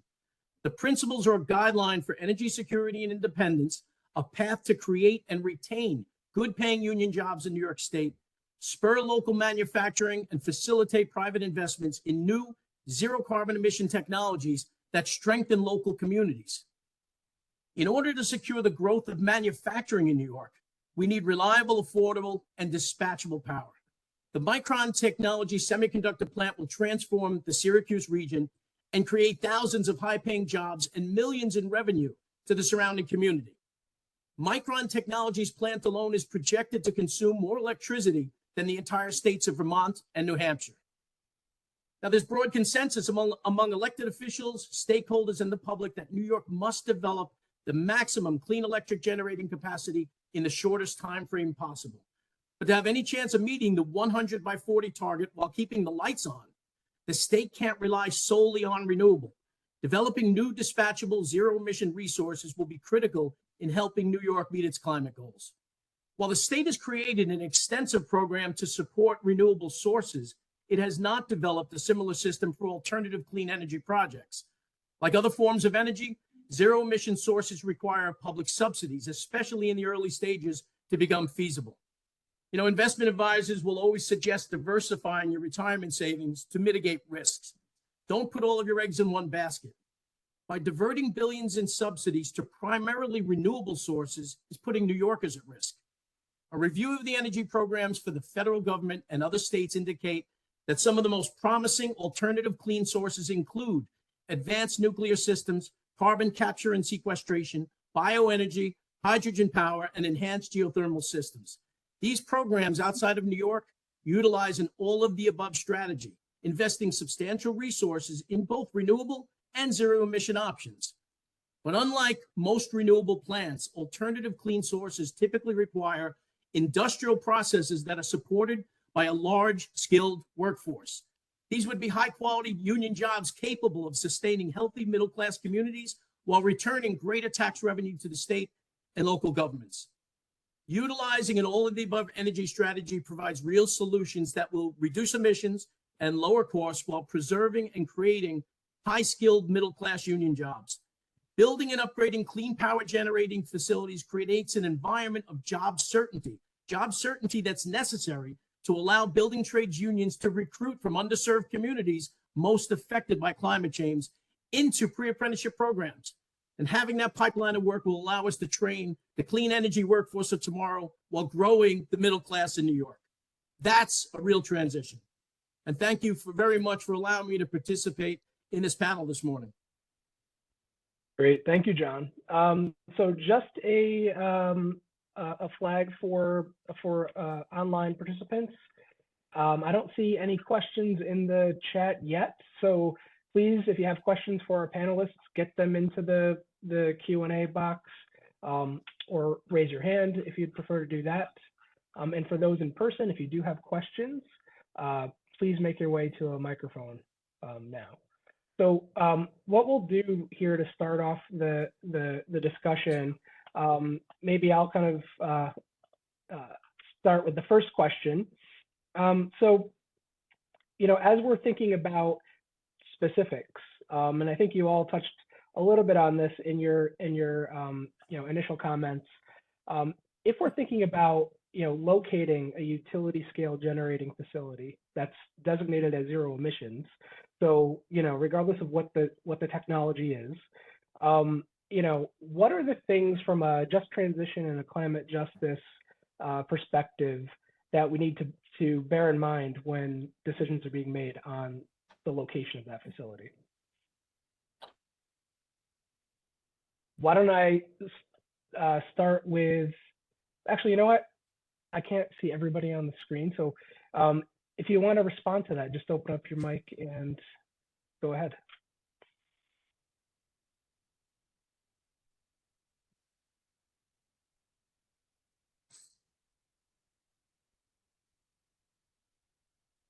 Okay, I'm gonna have to call on folks. So Daniel, would you mind taking a crack at that first question? Yeah, sure. I think, for us, there is a lot of ways we can respect local communities that are impacted by the transition process. I think number one, we have to respect what the local community wishes are and understand if there are any historical or future harms or damages that may be caused by a transition process and making sure that the community is prioritized in the process. I think, Eric, you're the one who mentioned Section 7.3, and that has provisions that make sure that DACs, disadvantaged communities, are covered first and foremost when permitting process or other processes are reviewed. And so it's really much making sure that we are following the letter of the law and making sure that processes like the disadvantaged communities processes and all of those other mechanisms to protect communities, not just the communities that are directly next to the power plant, but the employees of the power plant and all the people who have high asthma rates in those districts. Make sure that they could be their concerns could be heard and understood and taken into consideration in the process. I think that's important for us. Thanks, Daniel. Eric or Lou, do you guys want to jump in on that one? I might just expand the question because I think the one of the speakers on the earlier panel was talking about transmission needs precisely for one of my goals, which is decarbonizing the downstate grid, Zone J, and parts of Zone K, I think. So the cost sharing, I don't have the estimates of costs of transmission upgrades to facilitate importing of upstate generated energy into New York, renewable energy into New York City, but it's a lot of money, many tens of billions of dollars. And I don't think there's a good formula or a good concept of the cost sharing in terms of the transmission costs being paid sort of statewide through some sort of system level charge for electricity that will be primarily consumed downstate. So I think that in some ways is a sort of a parallel issue to the siting issues that you're referring to in terms of where we'll be needing to build most of the renewable generation. The last thing I would say here, just to be brief, is that while we can talk about facility level permitting and all that sort of, and the siting issues, I think what we really need to be heading towards is redefining what a benefit cost analysis begins to look like for this work, because we're seeing more and more that the totality of impact isn't just on emissions and co-pollutants, but the fossil fuel economy has multiple impacts on disadvantaged communities, particularly low income and communities of color, and that the social determinants of health are ostensibly the observable expressions of a legacy of extraction, exploitation, and harm caused to those communities. So I really encourage us to, and I know that's probably outside of the scope of this conversation, but perhaps not when we're thinking about whether or not to Lou's point about cost here is, there's a bigger notion of cost that I think often escapes this, that gets lost in this conversation. I think needs to be brought to bear. Thank you, Eric. Thank you, Lou. We're going to go to a question in Albany. So Steve Hellman, looks like you're at the mic. If you wouldn't mind, just a brief introduction, your organization and your question, please. Good morning. My name is Steve Hellman. I'm the co-chair of the Glen Farmland, the Glen Families Allied for Responsible Management of Land. I'm also an officer of Stop Energy Sprawl. Well, I'll go ahead and read my piece here. It makes me very angry to recognize historic wrongs visited upon EJ communities, especially in the number and location of fossil fuel generation. We should be careful, however, to not create new justice issues. My question is this, and I'll give a little background afterwards. How will the build out of large-scale solar electric plants in small upstate EJ communities like mine be prevented from upending the local ag-based economies, ending farm jobs, bringing farm support businesses, disrupting tourism, and disrupting the character of our communities? In my EJ census tract, the two small towns of Glen and Root, plans are underway to pave farmland and carbon sequestering forest with 650 megawatts of large-scale glass and steel solar plants. The footprint for these plants could be as large as 10,000 acres, or 2/3 the land mass of Manhattan Island.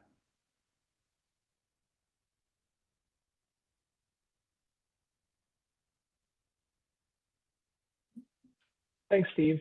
Does anyone on the panel want to give a reaction or share a thought on Steve's question?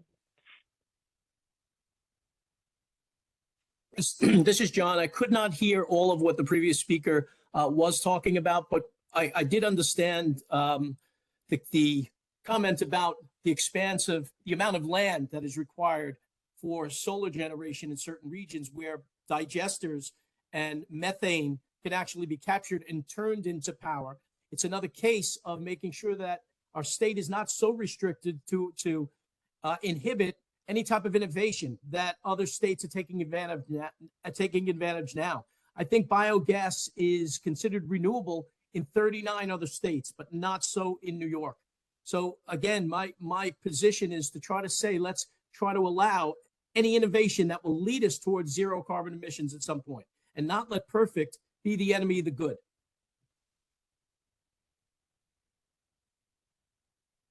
Thanks, John. Any other panelists want to offer a thought there? Yeah, I think, New York City Environmental Justice Alliance, we're based in New York City, we're not upstate, so I don't want to chime too much into issues that are outside of our traditional territories. But I think, there is a lot of opportunities, and there's been studies done in different academic institutions across the country, but also in New York, where we've seen benefits coming in from a combination of agriculture and solar facilities into one.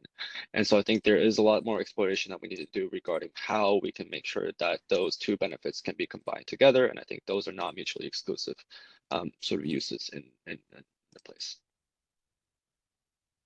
Thanks, Daniel. And Steve, thanks for the question. Now I'm going to shift to a couple of questions focused on just transition for the group. And maybe we'll start first with Clark, then we'll go to John, and then Daniel, and then obviously Eric and Lou, if you have thoughts on these, please jump in as well after the first three panelists go. But so, as we're thinking about the development of the scoping plan, I think, as you all know, the Climate Justice Working Group, spent some time kind of working with the Climate Action Council and with the various panels to kind of, raise some concerns about the development of certain resources. So whether that's hydrogen, renewable natural gas, bioenergy, and I want to kind of think about like these resources from a just transition perspective in terms of, what major, occupational groups are expected to experience growth or displacement in a zero emission system. So whether it's these three resources that I mentioned or others. And, secondly, any thoughts on, the level of training or retraining that will be necessary for our workforce when it comes to, addressing the needs of these different technologies or resources?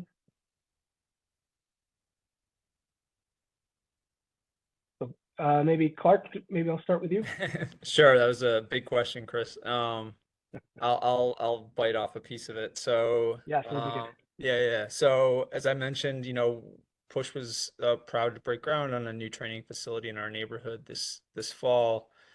and see that as kind of a piece of a larger puzzle around workforce. And I think for us, I think our orientation maybe to this question lies around preparing our community to participate in kind of proven zero emission technologies that are commercially available and that we think can help the state achieve its 70 by 30 goal more in the near term. And so I think we're based on our own experience of providing kind of small scale maybe even boutique kind of hands-on job training opportunities on some of our affordable housing projects on the west side, and then trying to leverage those to create inroads into union apprenticeship programs or into direct employment with local contractors. I think we've found that there are persistent and deeply historical patterns of racial discrimination, gender discrimination that still persist in the labor market, and that I think create real barriers to employment for the populations that we work with. And so I think that is really what motivated our interest in developing this facility, was to provide a safe space for folks from the community who have an expressed interest in participating in the renewable energy economy to find a home and to come and to learn in, I think, a culturally appropriate setting that kind of addresses some of the other barriers to employment that they face around transportation, childcare, things like that. So I think we're starting with what we think is kind of at hand, and I think not setting our sights on maybe some of those other kind of technology solutions that we think are either not the best to pursue because they may not align with the the spirit or letter of the law in terms of the definition of renewable energy, or could pose just some other kind of problems that I think Lou addressed in his comments earlier about some of the unintended consequences and kind of the Pandora's box that could be unleashed on EJ communities should those technology areas be deployed at scale. Thanks, Clark, for that community-based workforce perspective. John, would you like to address a part of the question? Chris, So, I can try. First, I think yeah. this is just an important discussion with a diverse group. I think it's very important because I think there was a time a few years back where many of us were in kind of our own echo chamber. And it's important to have these discussions to figure out a path forward together. And again, not letting perfect be the enemy of the good. Another important aspect that I think we'll learn over the next few days is the concern of not having enough power generation by 2040, where the NYISO estimates look like we'll be short more than 100 gigawatts of reliable power. And that's important to understand as we continue these discussions moving forward, that it's imperative and New York State has an obligation to provide reliable power to the residents of New York. I think a common misconception, if I could for a second, is for those that are pushing for power generation, clean power generation, must be against renewable. That's not the case. We need to build every possible type of clean energy that we can. We don't live in a binary space. It's important to keep building out hydroelectric, offshore wind, but we need to ensure that there's reliable forms of energy for the state to move forward. Thanks, John. And any thoughts on retraining or training needs for the workforce as we kind of transition? If I can again touch on that, if it's training within power generation, such as whether it's nuclear, advanced modular reactors, hydrogen, carbon capture, very, very easy because building trades programs do exactly that. They create modules to be ready for market, and we can train our people across the board. But what's unrealistic is the thought of a pipe fitter becoming an offshore wind technician for a number of reasons. When we look at countries like Denmark, one of the foremost leaders in renewable energy, it's easy for a workforce to go from one place to another when they have national health care and national pension. It's not the case with building trades unions. We each have our own health plans. We have our own pensions. Often, a construction worker can't make it to 65 just because of the wear and tear on our bodies. So you need to attain a certain amount of medical credits to be able to retire prior to Medicare at 65. That's lost when it's suddenly disrupted and you think about going into a completely different industry. So that's some of the challenges that we face often to transition to something totally new.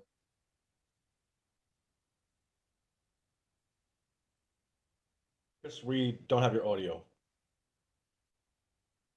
We'll mute. Thanks, Eric. Yeah, thanks, John. Any other panelists want to weigh in on that question? Yeah, I'll add a little bit to that is that, you know, in a lot of communities that we serve, the folks who are impacted by these polluting facilities also want long-term careers, and a lot of times they want to be able to work where they live. And so thinking about developing a career pipeline, we're also thinking about job training opportunities for that local folks to join the unions like the ones that John worked for, or other unions, other unionized opportunities. I think, you know, there needs to be a comprehensive look at how the local economy can be truly circular, and that means really thinking about who are working in neighborhoods that are being impacted and like how can they be taken care of. If the facility is, you know, taken care of, if facilities, for example, is a power generating facility that is powering the entire New York City, for example, how is the neighborhood that the facility is being cited as being taken care of, and how are they benefiting in a larger process of both in terms of their employment and career opportunities, but also in terms of their health, is something that we should definitely think about. Thank you, Daniel. Let me do a quick check in our in-person locations. Do we have any questions in Albany or New York City? Not in Albany at the moment. Okay, thanks for confirming. So let's go back to a point Eric raised early in his comments, and that is kind of, you know, thinking about the procedural justice and how do we kind of, you know, create conditions to ensure that potentially affected communities are able to participate in kind of this dialogue, right? So, you know, my question for the panelists, you know, what are some of the things that, you know, whether it's the Departments of Public Service or NYSERDA can be doing to ensure that, you know, we are, you know, providing the venues and the abilities for frontline communities to be, you know, part of this conversation. So maybe I'll start with Eric. I'm happy to jump in first here. I think, quite frankly, the state has a challenge with the ways in which it has historically tried to develop or promulgate regulations and rules or develop policy and then introduce that to the community at large. That, I think, needs to be revisited and rethought, because we have to really bring folks much further upstream, particularly because we have, again, Section 7.3 in particular as a sort of hard and fast mandate around not disproportionately burdening communities. And we have a very clear sort of spatial notion of what communities we're trying to mitigate and prevent harm from, right? And so what it ultimately means is that, like, to be quite frank, is like we need a grassroots marketing team in both the commission and NYSERDA and the DEC, who are largely in charge of implement forward, like leading the implementation of the CLCPA, to getting into communities in order to help do what, you know, Daniel and Clark and Lou have already talked about, which is making sure that we're prioritizing communities in order to meet the distributional mandate. But that distributional mandate can only be met when we've engaged communities in the decision-making processes. Now, the PSC is a sort of like a labyrinthine administrative sort of gobbledygook of proceedings, in my opinion, at this stage of the game, that doesn't really make sense to the outside observer. So how do you then support common understanding, plain language understanding of all of the things that are roped up and wrapped up in the way that it's moving forward and advancing its regulations, whether it's the Clean Energy Standard, whether it's the New Efficiency New York proceeding, the long-term gas planning, and the like, right? So we've got a lot of work to do to make that simple and accessible to everyday humans, and then ultimately taking the time to get not just reactions to the things that have been cooked in some, space where there isn't lots of visibility, but like how do we get sentiments and expressions and priorities from folks who are going to be directly impacted by the decisions that are being made much farther upstream than is necessary. So that requires like more advanced engagement, longer term engagement, and that's in tension with the pace of implementation that's necessary in order to get to the emissions goals that we have here in the state. I understand that, but I think it's inherently doable. One specific thing that I can think of is that like the way that the EDGE program was set up, and I started a long time ago, was like we had regional kind of outposts or people who were engaging communities within the REDCs, and a similar set of almost field organizers or field representatives above and beyond the clean energy hubs, because I think they serve a completely different purpose. But I think this simply engaging communities on the rulemaking that's happening and the policies that are being developed, I think is really critical for creating a commonplace understanding and facilitating the governance and procedural equity that's at the heart of the equity mandates of the law. Great, thanks, Eric. Chris, if I could just jump in and build on that a little bit, if there's time. Go right ahead. Yeah, so no, I totally agree with everything Eric said, and would point to, I think, some things that are promising. I think in a directional sense, I think there's still a ton of work to do to I think have them maybe deliver on the vision and the mandate. But one is there's an energy equity collaborative kind of steering committee body that had been formed by NYSERDA this year that sought to, I think, bring into kind of an advisory function within NYSERDA a group of labor representatives and EJ and CJ representatives. So I think, again, there's promise there. I think that deserves some scrutiny, and we're about a year in. Push has been participating in that process, but I think kind of institutionalizing points of access for communities in kind of non-trivial, kind of non-tokenizing ways is going to be really critical. And so I would even say that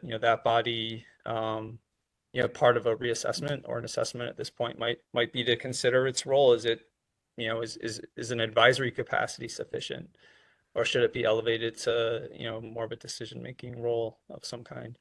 So that's one point. Another is and this was mentioned, I know I mentioned it, I think Daniel, I heard mention it, but this notion of co-design, that's another kind of principle that there's now proof of concept that exists that we can look back to, and that's the regional clean energy hubs. So the hubs were really conceived by grassroots organizations, energy democracy advocates during COVID, and kind of presented to NYSERDA in response to an invitation to work together through a third-party facilitator to co-design the regional hubs initiative. And so I think that process resulted in the program that's on the streets now for the most part.